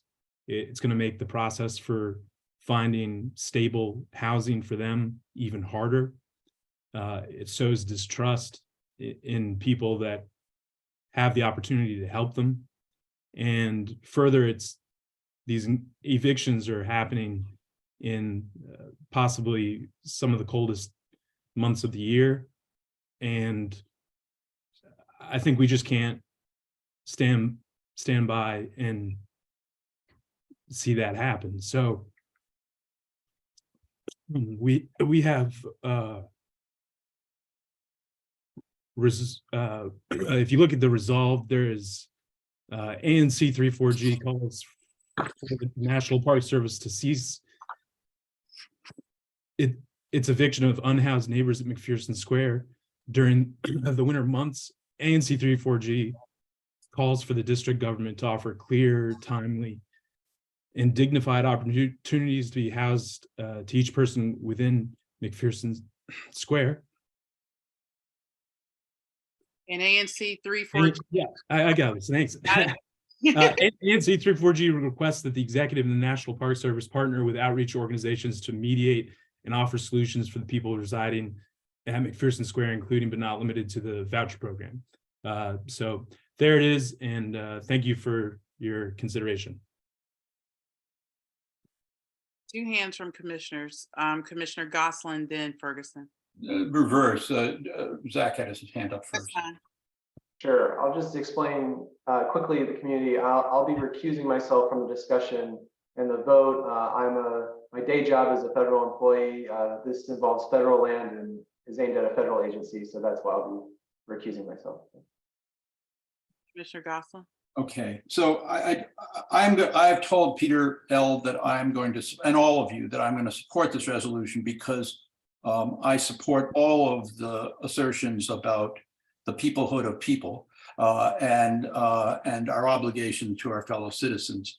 I do think that there has been, I think that the activism around this issue has produced real concrete results, and that I want to just report on that to you. I talked to a close friend of mine who is a detailee to the U.S. Interagency Council on Homelessness, which is the tiny federal agency that is supposed to collate and make coherent federal policy on homelessness. That agency, the person will not decline to come before this meeting tonight, and absent that person's in-person testimony, I don't feel like I can oppose this resolution. But that person says that the Interagency Council convened a meeting last Monday of the city, the service providers, including Pathways, and the National Park Service. As a result of that, by last Friday, the number of encampment residents who were refusing service, would not speak to city service providers or city officials, had gone down to about 15, and that money has been found to provide housing for those who will not accept shelter in other circumstances, either hotel motels or buildings. So I do think, I do believe we have this obligation to our fellow citizens, and absent this, we should vote this, and I would vote it full-heartedly.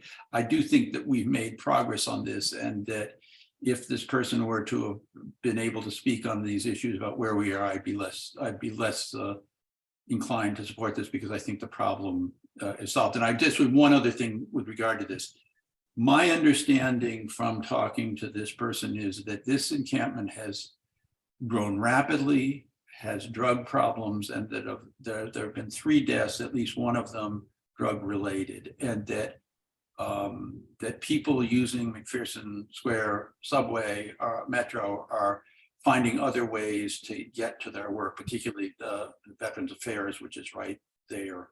And so these are all things that weigh towards doing something now versus later. But I can't bring you certifiable information about all this, so I will vote for it, just for your awareness.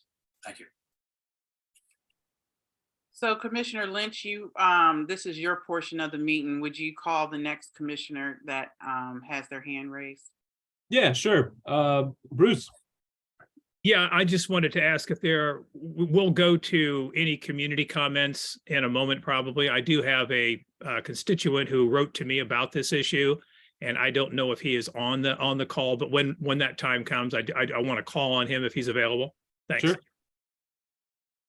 Is there anybody else that have any questions or concerns? So my hand is raised. Oh, yeah. One of the things that I just kind of want to address some feedback to Commissioner Gosselin on this. So this is a long-standing issue in the District of Columbia. It hadn't just started, and it certainly will not end with the conversation between National Park Service, the mayor's office, and DC Health and the other agencies involved. This is a shameful display of the District of Columbia not taking care of its most vulnerable residents. There are a multitude of issues that occur at encampments, and I know the general public oftentimes want to see encampments go away, for various reasons, some of which you said. But the policies of our district government really make it hard for that to occur. DC's housing model with homelessness is called, I believe, Housing First, where it's basically a model where they strive to get people into homes. So right out of homelessness, put them into some type of housing situation, to keep them from sustaining in the homeless situation. That doesn't happen here. One of the things I'm gonna try to put in the chat is a video that Councilmember Robert White did, where he went down to McPhearson and he talked to some of the homeless, unhoused residents about some of the issues that they are experiencing. Some of them actually have vouchers.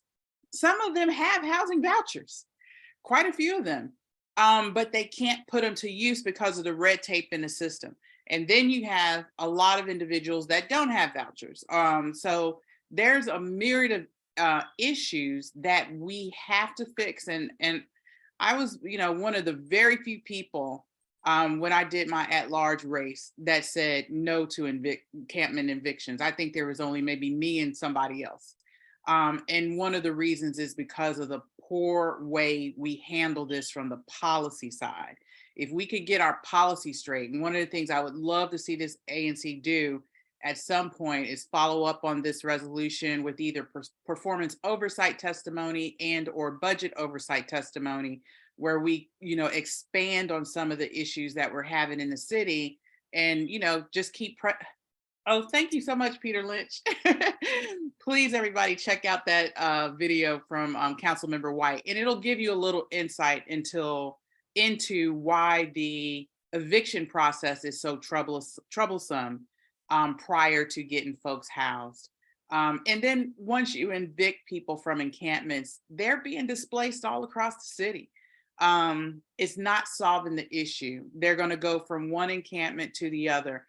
And sometimes we actually set them back tremendously because with those evictions come the destruction of their property, their IDs, all of that, their clothes, everything that they have with them. And they have to start over with virtually nothing that they had in the first place. So hopefully, commissioners, you will agree. I think this is a good resolution, and I think it's a good message to send to the city that we in this ANC are paying attention to this problem. Thank you very much, Commissioner Gore. Mr. Nash? I think you're on mute. I want to add one note to what Lisa said, and I agree with everything she said. I'm in support of this resolution. I've been working in this area as a volunteer for many years, and another very bad side effect of these evictions is that it undermines or destroys trust between unhoused people and those who would try to help them. And that lack of trust is a huge barrier very often to getting these problems solved. A second point is that there are bottlenecks in the system. There's a lot of money, but there are many steps that a person has to go through. They have to find a landlord willing to rent to someone with a voucher. Some landlords don't want to do that. You have to determine the right amount of rent, which is a complicated process. You have to determine, does the person need permanent supportive housing or not. These are people, and each person has different needs, requirements. So it isn't only a case of the city doing a bad job. It's just a hard, complicated problem that is taking a long time, unfortunately, to solve. And when you come with an encampment that's trying to solve a problem that took decades to develop and trying to solve it in a week, and that's inhumane. Thank you, Peter, for doing this. Oh, thank you.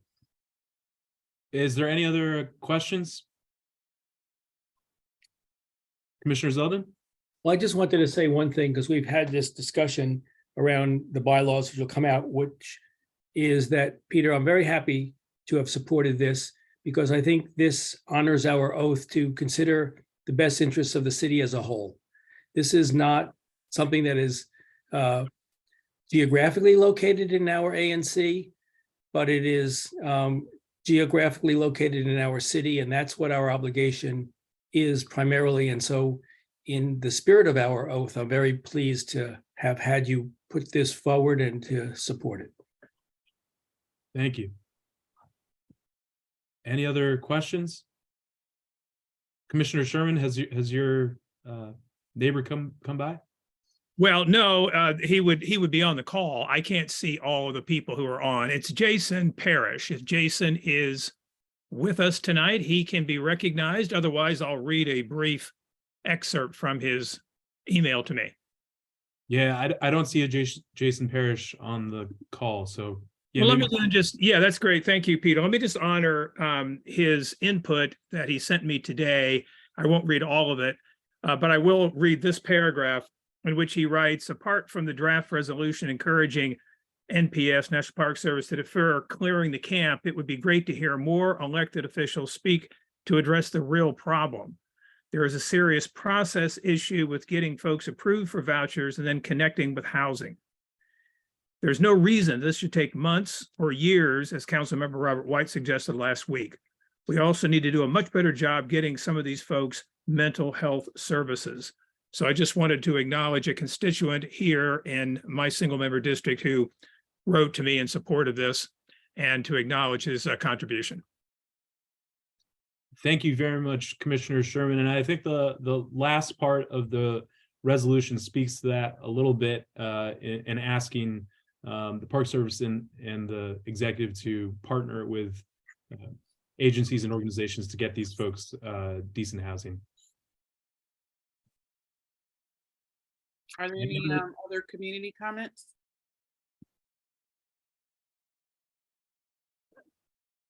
Going to a vote? You can call for the vote, Peter. Yeah, and just Libby Martin is saying, yes, as Michael Zeldin just stated, it is good to see Chevy Chase focusing on problems in our city outside of our neighborhood. I agree with that. I move that we pass the resolution. Do I have a second? Second. Thank you. All in favor of the resolution, say aye, or raise your hand. And that's 1, 2, 3, 4, 5, 6. 6 Six yays, no nays, 1 abstention. Great. All right. Thank you all very much. I really appreciate it. Thank you.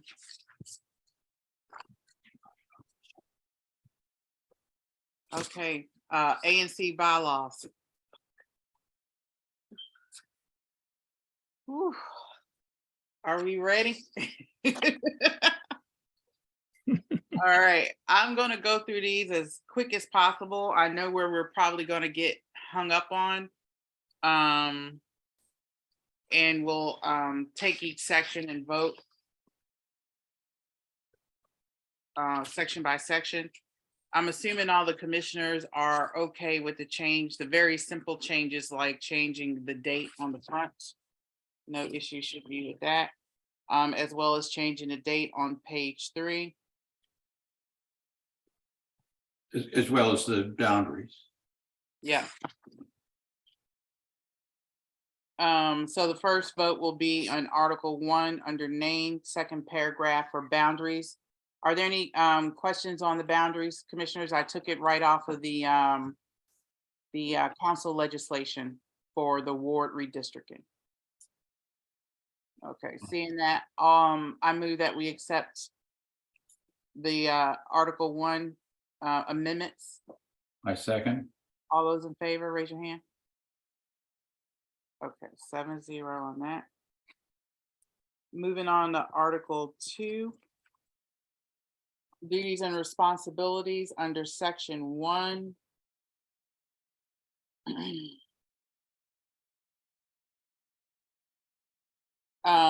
This is Commissioner Sherman's edits.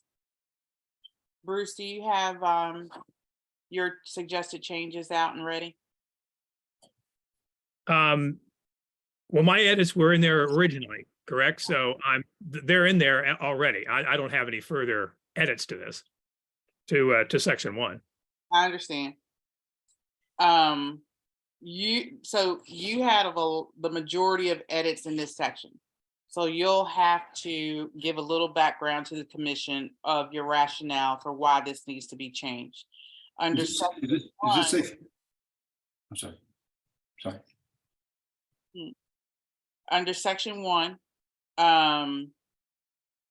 you changed the initial language and offered amendment. Same under Section 2. Same under Section 3 and 4, and then Section 5 and 6 are just pushed down from previous sections. And under Section 1, the language was originally the general purpose of the commission is to communicate the views and represent the interests of every neighborhood within its boundaries of the government of the District of Columbia. Your change is the activities, duties, and responsibilities of the commission, and this is including Commissioner Zeldin's edit, shall be those set out in DC Code Section 1207-38 and 1309-01. Are there any questions on this one paragraph, commissioners? And I think to be clear on this, Lisa, these might have been, and Michael, weigh in on this.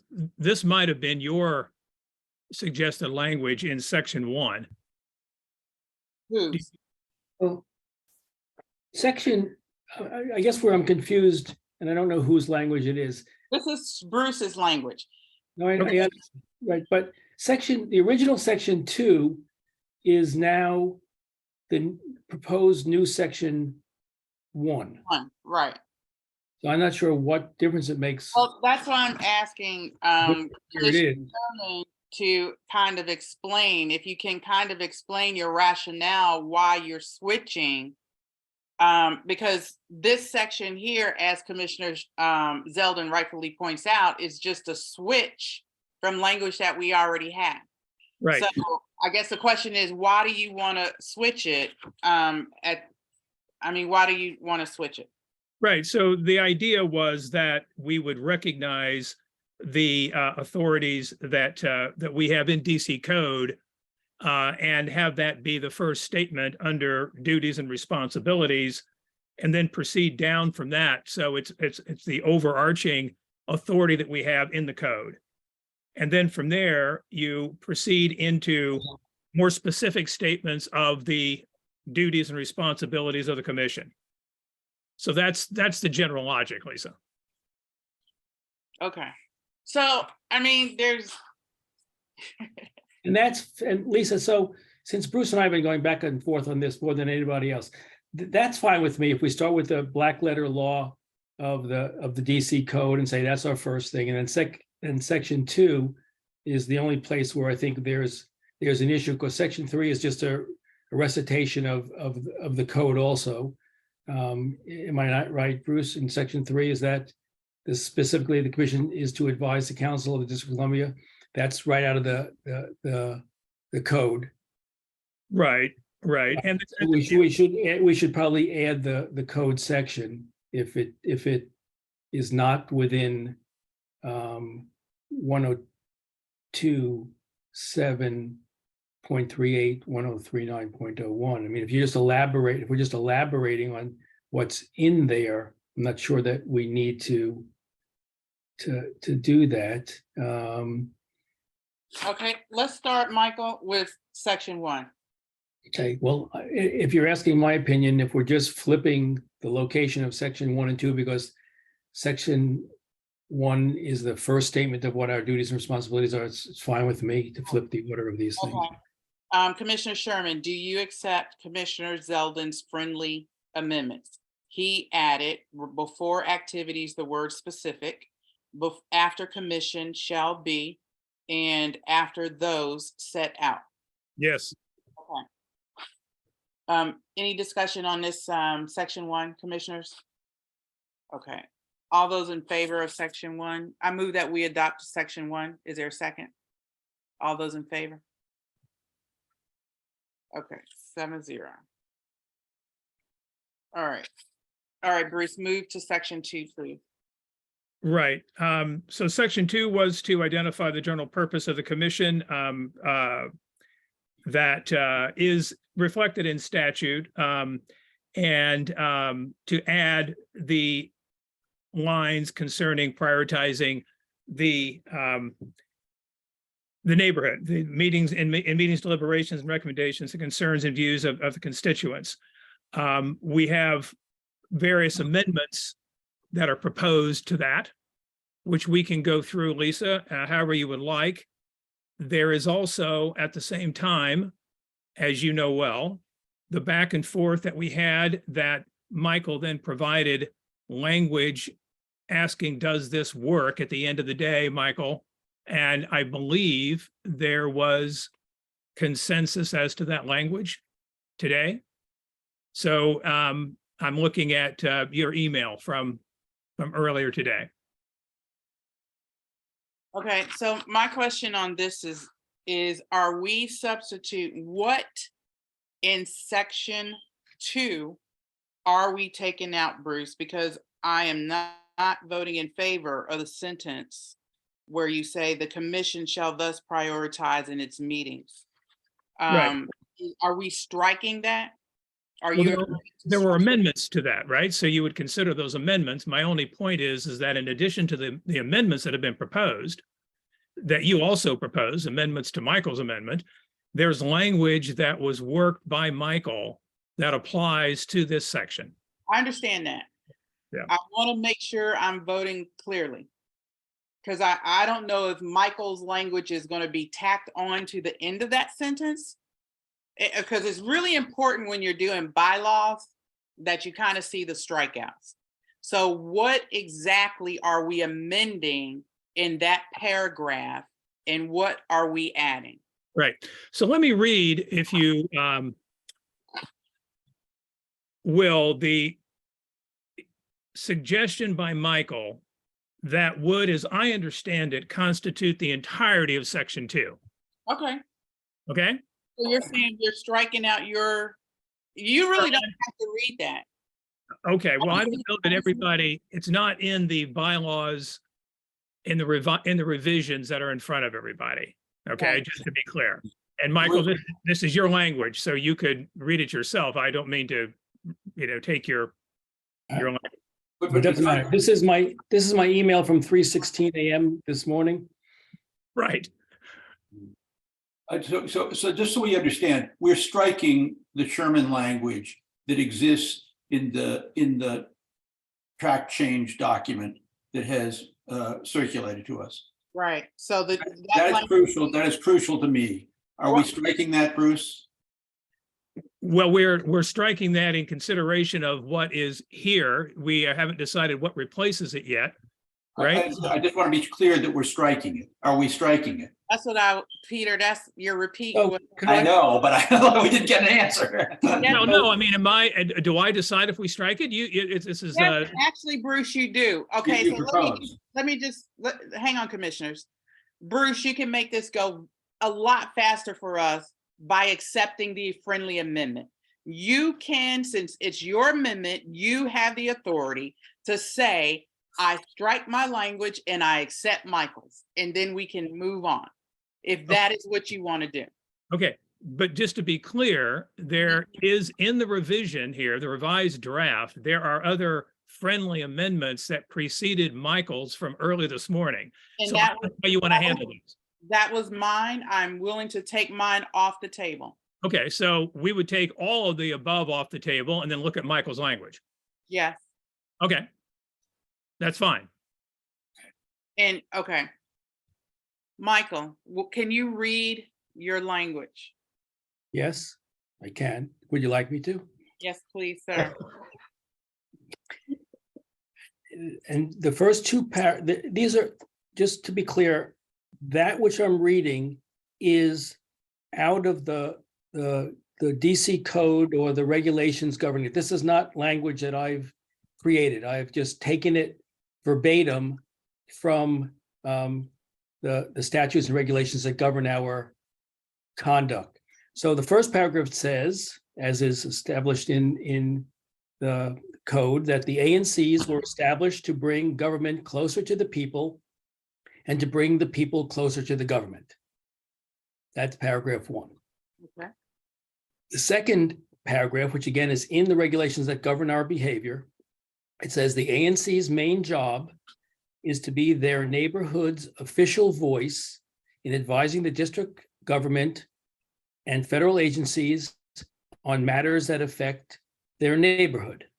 So the ANC's main job is to be their neighborhood's official voice in advising the district government and federal agencies on matters that affect their neighborhoods. That's out of the code. We are bound by the code.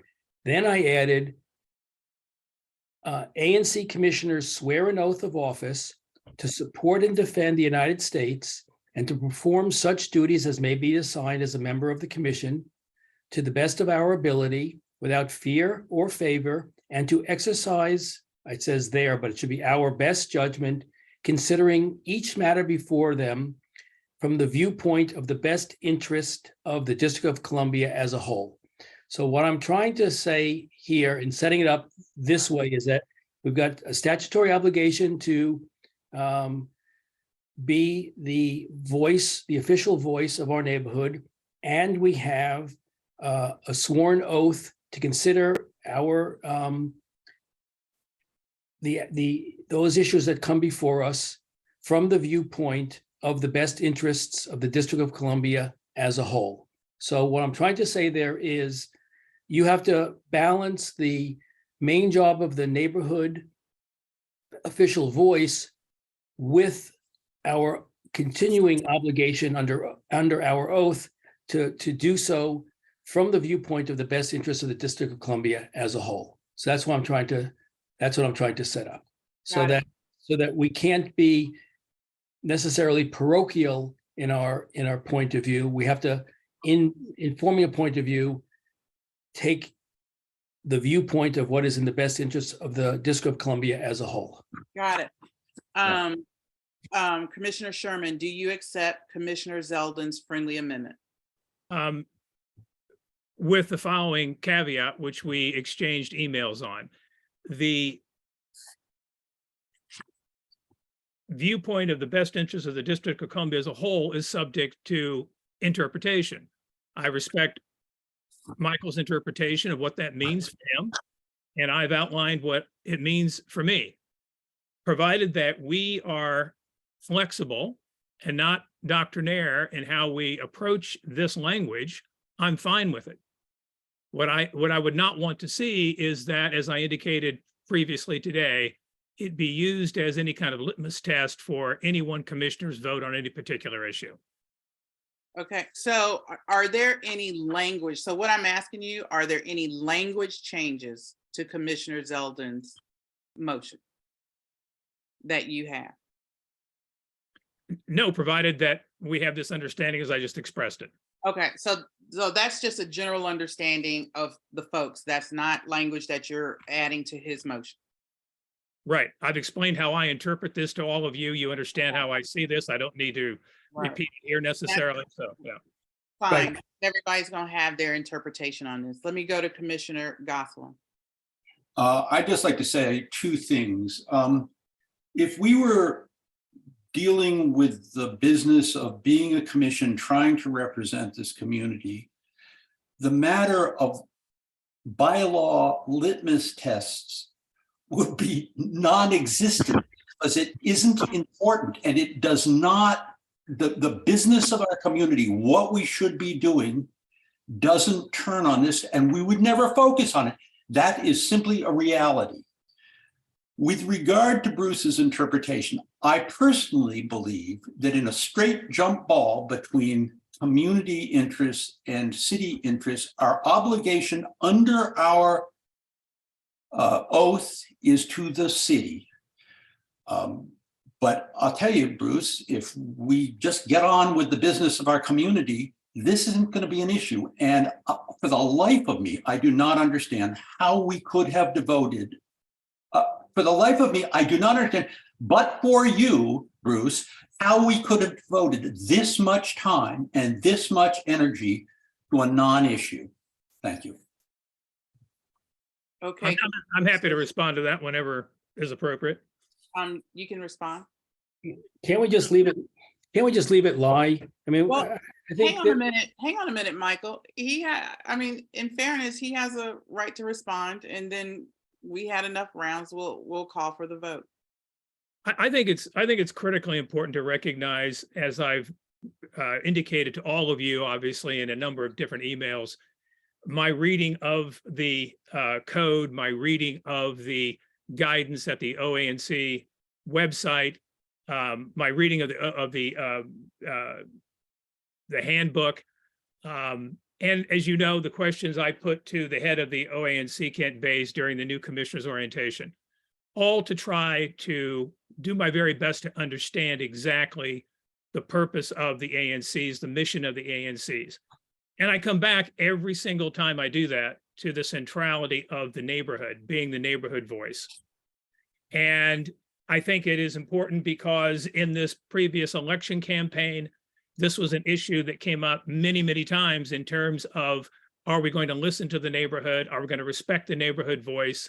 Is that the priority of the ANC? Is the ANC listening to our neighborhood? It may not have been as much of an issue for other commissioners during the campaign, but it was a very real, very important issue here.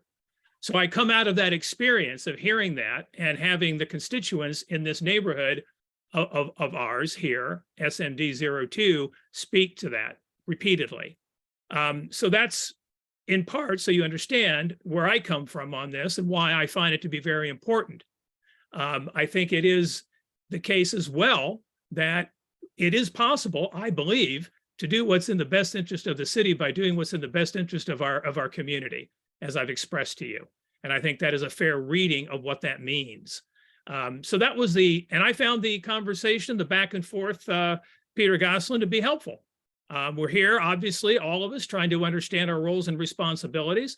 And as all of you know, my very first email to you was an appeal that we would sit down and discuss these matters so that we would all know where each of us stands and we would have just a common understanding on that. So that's the origin of the discourse on the topic and why I still think it's a very important issue. I believe we owe it to our community to represent their interests. right. And Pete and Bruce, though, just to be clear, what the back and forth between us is we signed and we swore to an oath. The oath obliges us to take in consideration of issues what's in the best interests of the city as a whole. And it just has to be, as we discuss issues, a part of the analysis. It can't be my single member district constituents, the ones that I've spoken to at least, want me to put forth this issue position. If we as a commission believe that that's antagonistic to the best interest of the city as a whole, that is our overarching obligation, just as with Peter Lynch's proposal on evictions. If our community said to us, we don't favor evictions because those people are going to come here, I still think our obligation to the city as a whole, our moral obligation and our obligation to the city as a whole is to prevent the displacement of these people. And so I would say, as an example, that issue would obligate us under the terms of our oath to override the more narrow view of a particular constituent group that doesn't want, quote unquote, those people here. in favor of the broader best interest of the city as a whole. That's why I put the oath in there, and that's what I think is the interpretation I'm trying to bring to this. We can't be parochial. We have to be sort of global. By that I mean citywide. Commissioner Ferguson, then Commissioner Nash. Thanks. You know, I know we could talk about these issues, how we interpret oaths, what we owe to the city. We could talk about it for hours. Some consistent feedback I've gotten is meetings lasting, you know, last one lasts over 4 hours. You know, I'd love to stick to the bylaws. I'd be surprised if anyone has heard from any constituents on the bylaws specifically. I don't think we have a lot of residents reading it at night, paging through it, but I think they're important. But that's why I think we should stick to passing amendments to it, and you know, not have this conversation consume too much of our time and the residents' time. Commissioner Nash. Yeah, I agree with Zach that I think we spent too much time on this issue, but I want to add to what Michael Zeldin said. Our community has a history of racial exclusion, and I think that we have to remember that whenever we're talking about prioritizing our little neighborhood as opposed to the city, which has a sizable minority population, unlike where we live. Thank you. Very true. Okay. There's a community member that has his hand raised. John Axelrod, please limit your comments to 1 minute.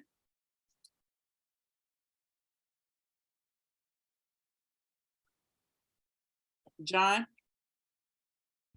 Thank you. I have one question about the addition of the oath. The ANC is soon going to be considering what happens to the library and the community center. If the city decides that the only way you can fit the housing needs of the city is to have 10 stories of housing above the library and 10 stories of housing above the community center, but the residents of the ANC are 60% opposed to a 12-story building or a 10-story building or 2 10-story buildings in that area. How does the needs of the community and the needs of the city balance? Well, I can answer that from my standpoint, which would be that we would view the point of view of the city, and we would view the point of view of our neighborhood, and then we'd make a determination based on our view of how we want to prioritize those two. Because the city says to us, for example, to your hypothetical, we want to build a 12-story building, and we think that's in our best interest. We don't have to agree because they say it, that's in the best interest of the city as a whole. We might say it is not in the best interest of the city as a whole and vote in accordance with the 60% so-called, in your hypothetical, of our neighborhood. What my inclusion of the oath would require, Jonathan, is that we evaluate that issue both from the perspective of the city as a whole and our neighborhood, and then make a determination based on our judgment as what is actually in the best interest of the city as a whole and our neighborhood. And could I just add to that to say, Jonathan, that there are a lot of arguments that the Bowser administration's, if the Bowser administration says we got to have a 12-story building, there are plenty of arguments to say that is not either in the best interest of the community or the best interest of the city. For example, jamming a huge building like that up will sour this community for decades, will prevent further reasonable development that could serve all of the purposes that both the city and the community, the majority of the community, we think, want served. So that because the Bowser administration says it's in the city's interest, doesn't mean we have to agree with that. Well, if that's the common interpretation, I have no problem with inserting the oath, as long as it's understood that each commissioner can decide what's in the best interest of the city, and collectively, the commission decides their view of what's in the best interest of the district. That's fine with me. Well, thank you. We have always worked that way. And I'm definitely a little surprised it's coming up, but I'm glad it is. And I think it, deserves a conversation because that's what this commission has always strived to do. One example of that is the Military Road School, where if you remember the history of that project, that was a building that the mayor and DMPED had procured for Lafayette overflow, just strictly Lafayette. The very beginning of that project, no kids were going to go to that school except for Lafayette. Well, that sounds great on the surface. But what the ANC discovered was that that building sits right in the middle of a Hispanic community, a poor Hispanic community, and their kids would not be allowed to go to that school. And I pose this to you, Commissioner Sherman, as one of the type of analysis and decision-making that the commission goes through when it's looking at what's in the best interest of its neighborhood, overflow, potential remedy, versus the best interest of the District of Columbia. If we would have followed the mayor's advice in her direction, we would have had majority white, rich kids going to a new furbished building that the district was going to spend millions on in a poor Hispanic neighborhood where their kids were not allowed to go. Their kids for pre-K would have been going to the same trailers that they had been going to for about 10 years. So those are the type of analysis that we have to make and we have to weigh. And a lot of times this commission has always done an outstanding job of putting and looking at equity in terms of our decision-making process. So this is not, something that we're all going to agree on. You can decide, a particular way. I might decide another way. It's just as Michael said, this is one of the things that we're going to use when we make do our analysis and how we determine our decisions. I'm fine with that as long as each of us can interpret this language as we wish. I have no problem with it. Person, there's nothing that we've ever said that, I just don't know why we're beaten. And this is going to be the last comment. We've never said that there was a groupthink interpretation on this. We're all individual commissioners. That didn't convey, at least with all due respect, in the dialogue that we're having. So that's fine. It actually did. I think sometimes you get so much dialogue and everybody gets so tied up on their position, a lot of things you miss. And sometimes you have to come off email. So, I've said this before to other commissioners, sometimes you just need to pick up the phone and have a conversation. And I think you will see that there's more agreement than there is disagreement. So with that, I'm calling for the vote. I move that we adopt Commissioner Zeldin's language as amended. Is there a second? Second. All those in favor? 7-0. And Lisa, I sent everyone around the language that I read. And in the language that I sent around, I say commissioners sign an oath and they are required. I left it in the they form. If people in looking at it who are more grammarly, how do you say it? Grammarians, and think it should be our, we can switch there to our. But that's form over substance. Maybe Peter Lynch, the English teacher, can tell us whether or not it should be they or us. Okay, let's move on to the next section, section 3. So section 3 comes directly out of DC code.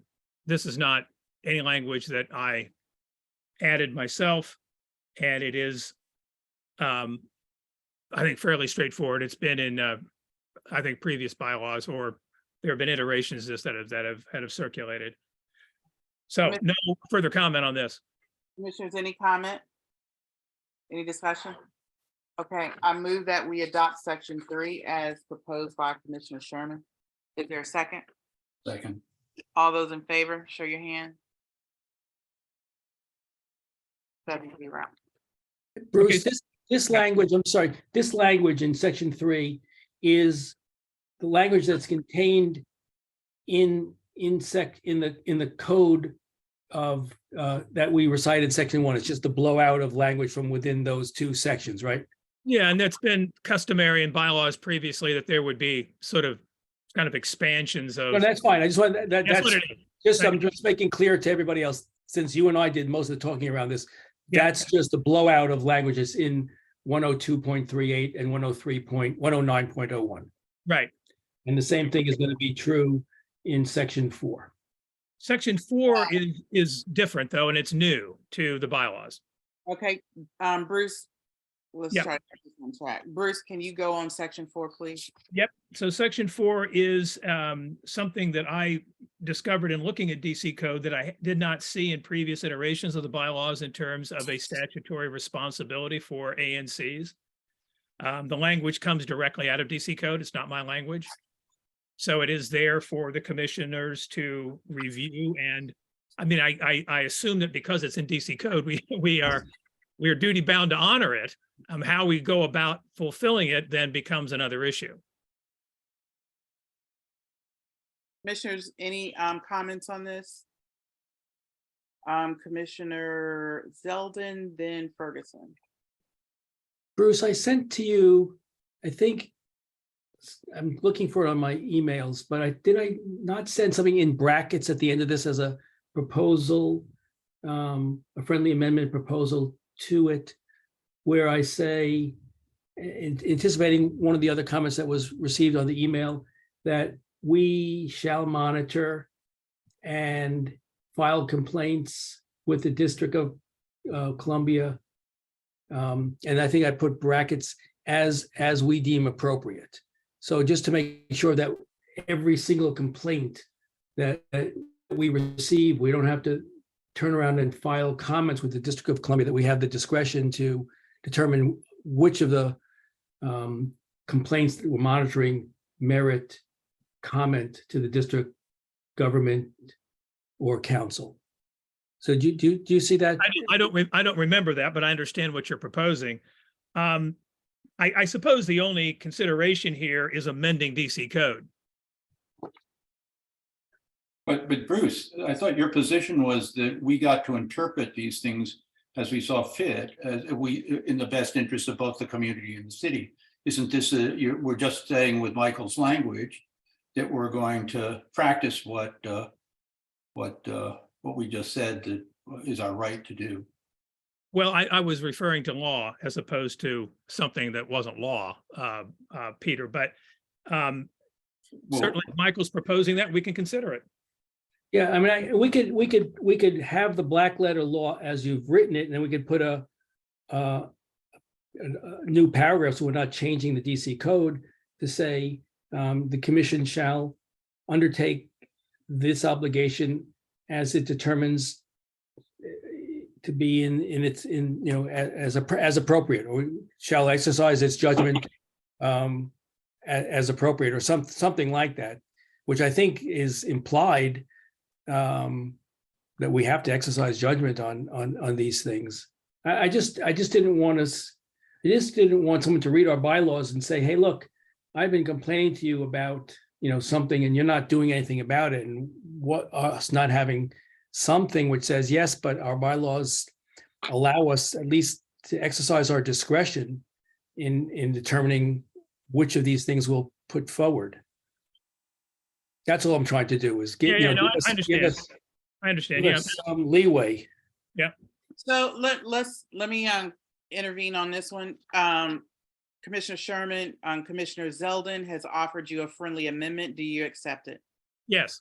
Okay. Commissioners, any more discussion on this one? Okay, I move that we adopt section 4 as amended. Second. All those in favor, raise your hand. Okay, 7-0. All right. And sections 5 and 6, as you had mentioned earlier, Lisa, were just pushed down. Yeah. They're not new language. So commissioners, any discussion on 5 and 6? Okay, I move that we adopt section 5 and 6. Second, New location. All those in favor, please raise your hand. Okay, 7-0. All right, we getting there.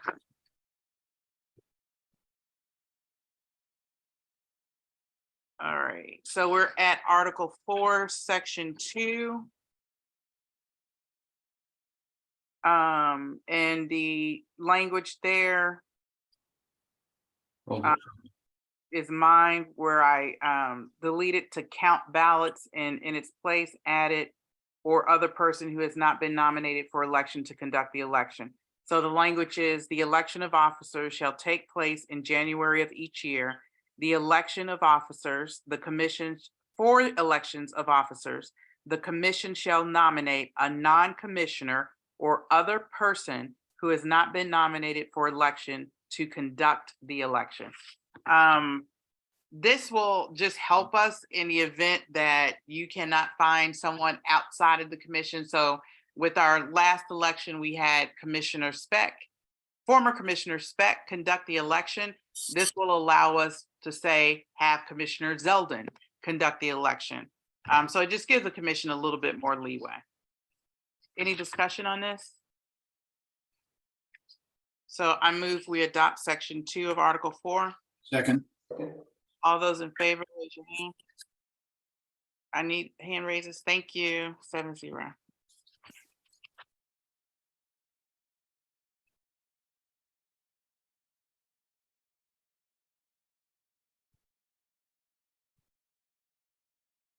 Okay, the next big one is under, let's see, page 11, Article 5, meetings.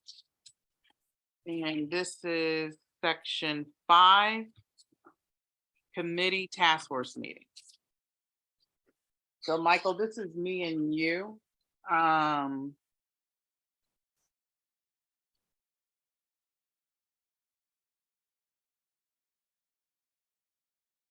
So I think in this one, Michael, you offered the language on committee task forces are not empowered to make decisions without having first obtained formal authorization of the committee. And I think we talked about before making this language match the language that we just did in the resolution on the Maret. Correct. Okay. So I accept your amendments to that to include using that language. Does anyone in the commission have any questions on this particular paragraph? It's fairly straightforward. Okay, I move that we adopt this, the amendment to section 5 under committee task force meetings as amended. Is there a second? Lisa, just one second on this. There was a further email exchange, Michael, that we had on this afternoon, where we reverted to also DC. Hey, Bruce. Yeah. Just a point of order. We got to get the second in. Is there a second? Then we'll have discussion. Okay. Okay, go on, Bruce. Thank you. Yeah, so there was a further email exchange, I thought, on this that also just reverted to DC code with respect to the language as to the task forces, right? What we exchanged was that the language that we adopted in the resolution, which tracks exactly the code, should be that which is imported here. So that they're the same. They're the same. Is that not what we're doing? Yeah, that's what we just said. Yeah, right. This doesn't change the entire paragraph. It just changes that section where the underline where Michael had committee task forces are not empowered to make decisions. So that chunk will come out, and the language that we're using for the Maret task force and which is the code language will go in. Okay. Yeah. Any other discussion on this section?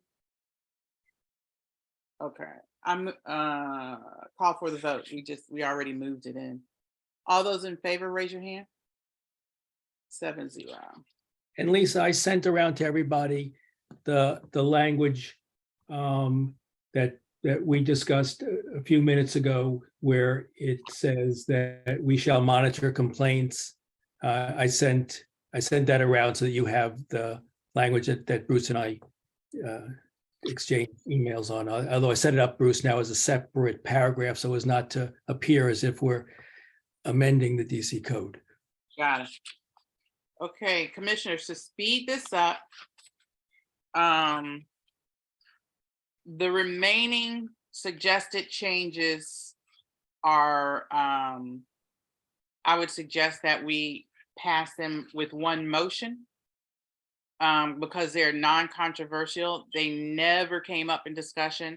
So that would be page 12, section 6, where we clarify what the public notice is. So we say notice must include at least 2 of the following: posted in conspicuous places, publication in a newspaper, transmitting it to a list of residents, and any other manner approved by the commission. Then And that's code language, Lisa? yes, that is right out of it. Okay.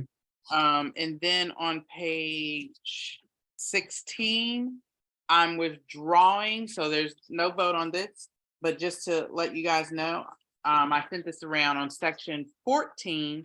I'm withdrawing the proposed amendment because that is part of DC Open Meetings Act. That is code that our committees have to give notice. And the notice that we have already in the bylaws is at least 7 days. So I'm withdrawing that. Then on section 18, very minor edit by Commissioner Zeldin, which changed capitalization. Same thing with section 19, change of capitalization by Commissioner Zeldin. And that's it. Are you all okay with moving that into one omnibus motion? Yes. Okay. As long as Peter Lynch tells me that the lowercase c is proper for commission. Take that under review. Okay. I move that we adopt the amendments to the bylaws that's just read. Do you want me to go back over them? No. Okay. Second. All those in favor? Raise your hand. Peter? Oh, sorry. Okay, 7-0. Okay. So what we'll do with these is I'll put the final document back together, pass it back out to the commissioners, make sure we got all the language correct before we sign off and post it on the website. Thank you, guys. I know that was kind of long. All right, Commissioner Gosselin, do you want to go forward on your performance oversight testimony for OAG? Yeah, this is just to recognize the help that the OAG, the Attorney General's land use section, has provided us over several years. This is a section of the AG's office that traditionally, until sometime in 2021, served the sole purpose of being kind of lawyers to the Zoning Commission and the Board of Zoning Adjustment. And the then Attorney General, Carl Rosine, changed its mandate to basically make it public facing, to provide citizens and ANCs, very importantly, with not with legal advice, but with guidance through the thicket of law, regulation, and district practice involving zoning, land use, and development. And the section lawyers proved hugely important during the small area plan, and more recently in beginning to teach us about the terrain, the really unsettled terrain of surplusing and disposition in the city. And the testimony's only real purpose is to recognize that service. I move that we put this on the table and we approve it so that I can deliver it on February 22nd. Second. So in discussion, Peter, obviously I have no issue with the testimony, but do you mind if I give you edits, post edits? That's fine with me, yeah. Okay. Thank you. It's been a busy season. It's been very busy. I mean, if there's any substantive change, I promise the commissioners. It's not substantive, yeah. I promise the commissioners I'll come back to you, but it's knowing Lisa, it will be helpful, but not vastly change the focus. Okay. To a vote, all in favor of approving this testimony? Michael? Good. Okay. Thank you. 7-0. Okay. Committee reports. Peter, you're up. Okay, I sort of did this in announcements. The ZDD met on the 23rd, on the 3rd of February, broke into working groups. The Maret Community Meeting Working Group has already met once. The Finance Working Group is scheduled to meet February 16th in 3 days. And frankly, I don't know where we are with the survey group. I'll track that down and get it to you. The idea here is that we are trying to press forward with a full community engagement process that we hope DEMPED will come and join us in doing, but that we should try to execute on our own on the case that they don't. So that's where we stand. I owe you and I owe committee members a schedule of regular meetings, which will, and our regular meetings will be the 4th Thursday of the month. Thanks. Okay. And on the ANC's Racial and Social Equity Standing Committee, our next meeting is coming up on February 21st. If hopefully committee members, you read the standing committee, and we discussed this at the previous meeting. We didn't take a vote on it, but their recommendation on a Chevy Chase Civic Corps site, in which they urged the commission to do basically, let me read this because I don't want to mess it up. Recommendation at this time, race is not taking a position on the surplusing of the site. However, we are recommending that the ANC urge DEMPED to create a more robust community engagement process. This would support our efforts in studying ways to ensure that affordable housing on the Civic Corps site provides opportunities for minority homeownership, development participation, and rental opportunities. Haven't we responded by the fact that we've taken the very action that they've proposed? No, we have to, and the reason why I delayed it is because we hadn't had the vote. We have to, so remember with committees, when they give us a recommendation in writing, we have to take it up. We have to adopt it, not adopt it, or lay it on the table. So we have basically done what they have asked for. So what I'm asking for the ANC is to officially respond to them by a motion adopting the recommendation. So with that, I move that we adopt the race recommendation regarding recommending the ANC to urge DEMPED to create a more robust community engagement process. Second. Any discussion, any further discussion on this, folks? Okay. All those in favor, raise your hand. Okay, 7-0. Thank you so much. And I will say, thank you. This is the first official response that they've gotten back. So thank you. Well, maybe it's not the first. Let's just say first of ours, because usually we have a delay in getting back to them on their recommendations.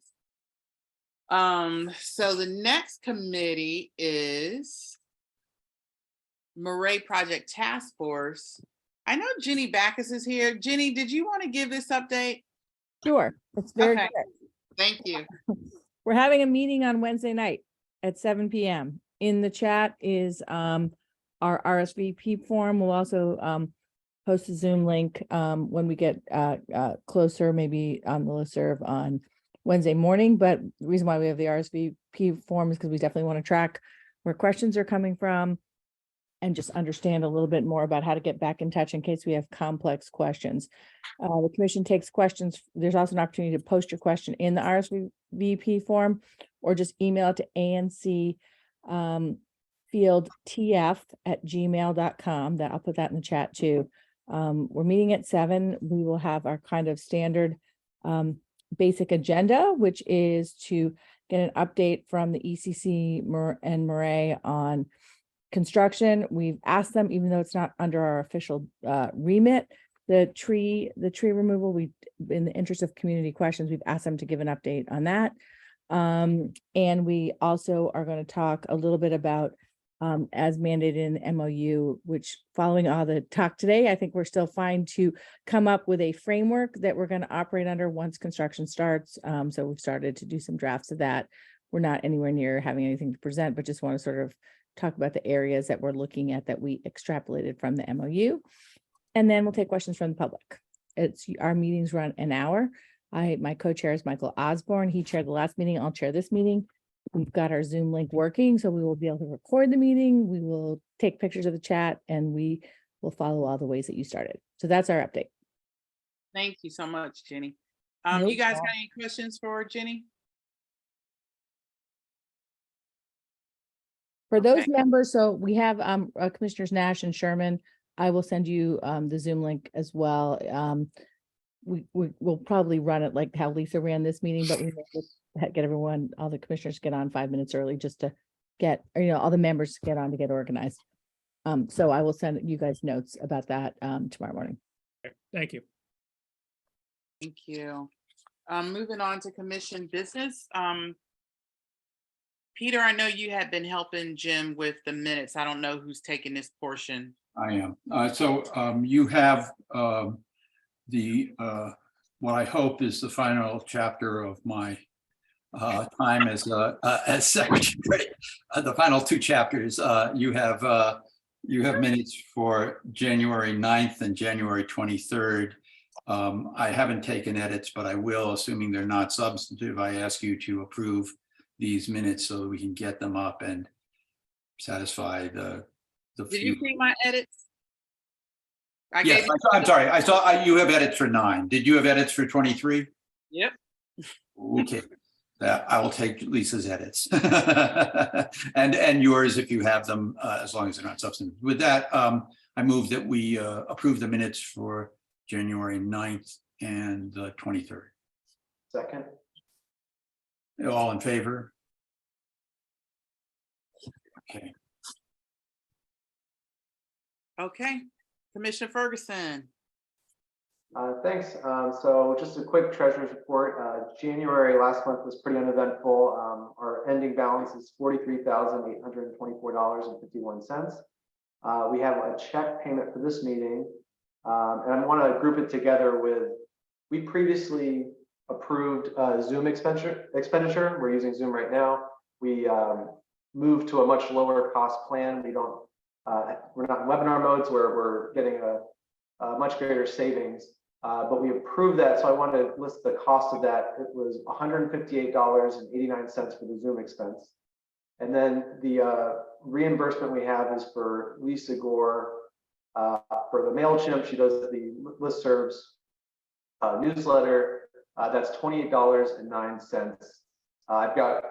I'll talk about the debit card payments next, but unless we have discussion, I move to approve the Zoom expense for $158.89 and MailChimp for $28.09. Second. All those in favor, raise your hands. 7-0. Next, so we now have a ANC debit card, and it's really useful for these recurring expenses that we know we're going to incur, that we want to incur, that are, for the commission. So great example is MailChimp, $28.09 every month. And so the old way was commissioner paying out of pocket, we write a check that, it's a long, we have to get 2 commissioners to sign every check. It's a bit cumbersome, but what we can do is we can vote to approve certain expenses. So I'm going to propose the MailChimp, which is a monthly expense, and then the Verizon expense, which, let me pull up the exact amount of the Verizon is about $163.70 every month. That's our website, our web hosting. So for those two, I'm going to propose we approve the debit card payments for the next, let's say until June 1st, then I can do this all again. So we're not going out indefinitely, but just for the next few months, we approve the MailChimp monthly $28.09 when the Verizon payment about $160. Can I make a minor suggestion, which is Sure. that I know from having done the minutes that the cents, and every once in a while the last dollar figure changes a little in these things. So why don't we just improve a limit? Like 50, I agree. Okay, so just so that you're not stuck with oh Jesus, I got to bring this back to the commission. So you pick the limits, but not much. That's great. Well, Zach, let me ask this just to throw this at you. What does OANC require in terms of the audit? Do they need to see the approval of the exact amount? So they need to, they will need to see the approval by the commission at a public meeting of the expense and the amount. So it's tricky because we can't know always the exact amount in advance, but we can approve it. So for now, we know the Zoom expense was $158.89. We just approved that. So now the ONC has that. But the question is, are we restricted by the OANC from saying that we authorize the treasurer to pay up to $158.15, whatever it is, a limit of like 50 cents on Zoom from here until June, and that constitute an approval? Go ahead, Lisa. No, I was just going to say, Peter, I would prefer to do it, since you brought that up, month to month once the receipt is in, because you don't want any issues with the audit. Okay, and if they're auditing versus if they're looking at what the ANC approved, the ANC truly should only, in my personal opinion, should only improve off of the invoice. So if we have that invoice, like Zach has my MailChimp invoice, so he has the exact amount. That's what we should only approve. So I would just say we should just I don't feel strong. I don't feel strong. John Higgins started to put his hand up. I don't know. Did you have a comment, John? No, you're on. Yeah, I think I would go along with Lisa. The savings, the convenience savings is you don't have to run around to everybody's house and get your checks signed. And I think in exchange for that, putting the amount per the invoice each time is probably appropriate. Okay. Because you have to, because when you're sending the supporting material to Dawn or to OANC, you're working off the invoice on that. Okay. So I would second Lisa's approach. Bruce, is there anyone else comments on debit card expenses for these recurring expenses? Okay. So I'll stick to. You want to vote on that, Zach, of moving MailChimp and Verizon to debit card? Yeah, let's vote. And again, I'll put a time limit, so this is not open-ended. So let's just say until June 1st, we'll have more meetings. Till then, we can revisit this. But just approving the debit card to be used for the MailChimp for $28.09 and for the Verizon expense for $163.70. Second. You can do a vote. And Wait, Zach, the sound quality of what you're saying is very bad.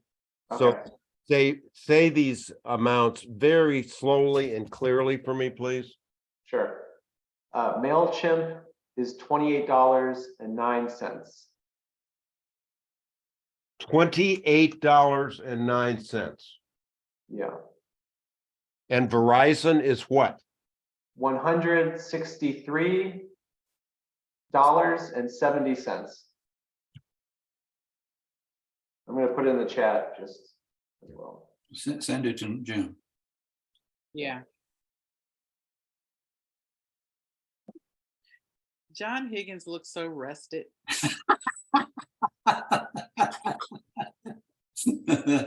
Just got this smile on his face. You see, Lisa, I noticed that too, which is why I recommended him to the CAC task force. Wipe that smile right off his face. Okay, so I just sent it to Jim also in writing. So we had a second. Can we see a show of hands on yes for those approvals? So, thank you. That's it for me. Okay. And then last but not least, possible items for February 27th meeting. Potential discussion on the Whittle School. Potential discussion and possible vote on performance oversight testimony for DACL. Presentation from DC Special Education Hub, which I believe is new, and a presentation from the newly formed Department of Buildings. Anything else for the agenda for next meeting? And I see, Peter, you got your hand raised. Go on. Thanks. Yeah, I very likely may have something on statehood. Okay. And then also I was hoping to discuss with you all the potential for signage on Connecticut Avenue. I know we put that in our budget requests, but just want to bring that to attention at the next meeting, and hopefully I can develop some more background to work with on that before the next meeting as well. But just wanted to put those two things across the radar. Okay. Bruce? Yeah, two things. One is there are several residential developments in my single member district that have the neighbors, adjacent neighbors, very concerned. There's a great deal of upset over the outsized scale of the development, 61, 16, 30th Street, and over at Tennyson in Oregon. There's a feeling among the neighbors that they should have an opportunity, even on by right development, to weigh in and have an opportunity to voice their concerns, not only about the scale, but about the, at the end of the day, how it fits or doesn't fit with the neighborhood.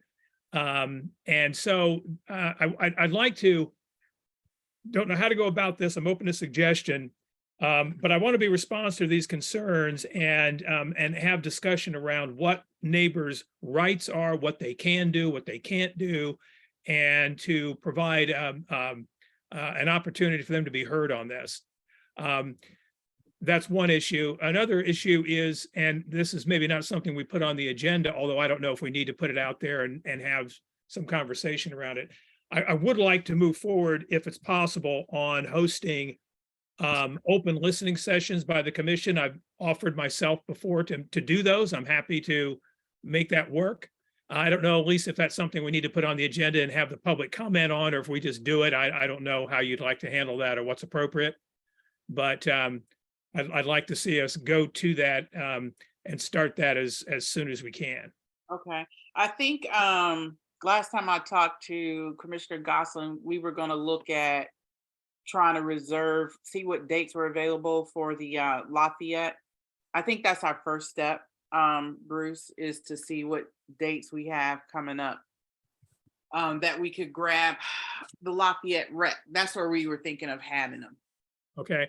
would we want to consider at the same time, I'm all for in person, believe me, I am, in a hybrid approach. Even though with that, Zoom listening sessions can be very helpful. Just to give our constituents a greater opportunity to talk to us about what's on their minds. Well, that's why we're going to do hybrid. Well, I'm all open on for hybrid if we can get them in a way, if we can start them and do them. I'm also open to having Zoom listening sessions so people have a greater opportunity, as I say, to voice their concerns. Either way. Yeah. Peter, did you report out on the meeting you had this morning? Yeah, I did. I mean, I said that I met with Temple Sinai. I mean, I think that, in fact, maybe Zach Ferguson and I can talk and we can put together a report by next meeting on this. There's some really good equipment. The real challenge for us in terms of doing our regular meetings and going back to the community center is the god awfulness of the acoustics in the community center and the lack of easy access Wi-Fi. But there's some really great equipment that they showed, and that's, I think, within our means to afford. So we may have a solution relatively soon on that. Okay. Do we want to, okay. You want to put that down? You want to put that as a tentative down on the calendar for 2 weeks from now? That's what I was asking. It'll be a kind of prompting. You want to put it on for the 27th or March Sure. meeting? Let's put it on for the 27th, and if we can't pull it together, then we'll push it off. Got it. Okay. Commissioner Zeldin? Just one thing, following up on what Bruce said, I too have the same problem with housing. We've got a big one on Casada. And one of the things, Bruce, that we've done, which is after the fact, is call the Department of Buildings and say, come here and make sure that they are complying with the whatever it is, the permits, I guess, that they've got, because the neighbors are concerned that they are actually, we have one on 34th Place also. So these things are proliferating, these flat house, 3-story buildings. As to what we can do proactively to say, can we have some sort of building code that ensures that development is consistent with existing development? Maybe, Lisa, we can think about inviting Amir or somebody. Amir is now I think the liaison at Department of Buildings. Well, they're coming to our meeting on the 27th. Okay, so then I guess that's where we. By the way, I cannot be on the meeting. I will miss my very first ANC meeting on the 27th. So I'll watch the tape. Okay, but Bruce, that might be something for you to consider, and I can reach back out to the Department of Buildings to see if they can stay a little longer than a typical, 15-minute presentation. If you think it's enough time to get the community together and their questions, but they are going to be at the meeting on the 27th. Well, I'd like to have an opportunity for residents who feel very passionate about this to have a bit of an audience so that they feel like there's somebody that is listening to them. Has there been in the past any conversation with residential developers? No. Okay. There are several that live here that I met and now know. I think that might also be something interesting to begin a dialogue with them. When we say proactive, obviously, if you're going to prevent what's happening at 6116 30th Street, you're going to have to be in on the very early stages of that in a conversation with the developer. And even then, I don't know if it's going to make any difference if it's by right development. They can proceed to do what they want. But these are towering structures on that street. They put 2 huge, very deep, they look like small apartment buildings. They do. And the neighbors on all sides, I've gotten a number of calls and have gone over and walked the property with neighbors. And at this point, all you can do is sympathize with what they're left with. But I'm looking at something that might be more proactive than that. I'll give further thought to it. I just think it might be an agenda item so that our residents feel as though this has got our attention and that we're paying it, that we're looking at it. Which is why, Bruce, I suggested that we somehow have a deeper dive with the Department of Licensing or Buildings, whatever the hell it is now, and say to them, hey, look, guys, you're building stuff in our neighborhood that is inconsistent with the neighborhood, and nobody has any chance to weigh in on this on the front end. And, we want to talk about it and set it up, maybe not for the 27th, but maybe set it up for a meeting where we notice the community and say, here, guys, have at it, because as I said, Bruce, I got the same exact thing, 31st Place, Casada, and these things are monsters. I don't understand how they got permitted, but they are. Well, let's put it on the agenda then for maybe, at least if Michael's gone the next time. So the first meeting in March, if that's enough time. Okay. You'll be back then, right, Michael? God willing. Okay. Have you talked with the homeowners? The homeowners meaning. The developer? I have not talked with the developer. I haven't, no. Bruce, are yours spec houses? Yeah, well, yes, they are spec houses. Yes, they are. Yeah, all of them, go on the market. Yeah. All of mine, all three of mine are all spec houses, and there's no talking.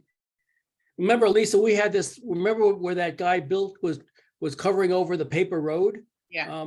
That's same, I think it's the same builder, these 3-story, huge, flat roof buildings, and they wouldn't even deal with paving a road that they had no right to pave, no less change the footprint of their house. So yeah, talking to I mean, developers. if that's the same developer, I've dealt with them before. Yeah. I don't know if it is or not. Yeah. They look the same. Yeah. We're in hour 3. Can we finish this up? Yep. You got something else to do, Peter? I did, but We're adjourned. Thank you, everyone. I think I copied the chat, but I copied it as a text, so that doesn't look very good. I don't know. I've been trying to copy it as and it just gets halfway down and then doesn't copy. So I don't know what the problem is here. So what do you want to? Well, I think we're gonna have to live with text this time. I mean, this is we're dealing with a new. You mean a text? It looks like you said text message, or It looks like I can send it to you. It's a TXT file. Oh, that's how it copies. Okay. Okay. All right. Good. We have it. And there is no Q&A. So. Right. I'll definitely we'll have to look into that. Okay. All right, everyone, you're free to log off. Thank you all very much. Appreciate it. Have a good night. All right. Good night, everybody.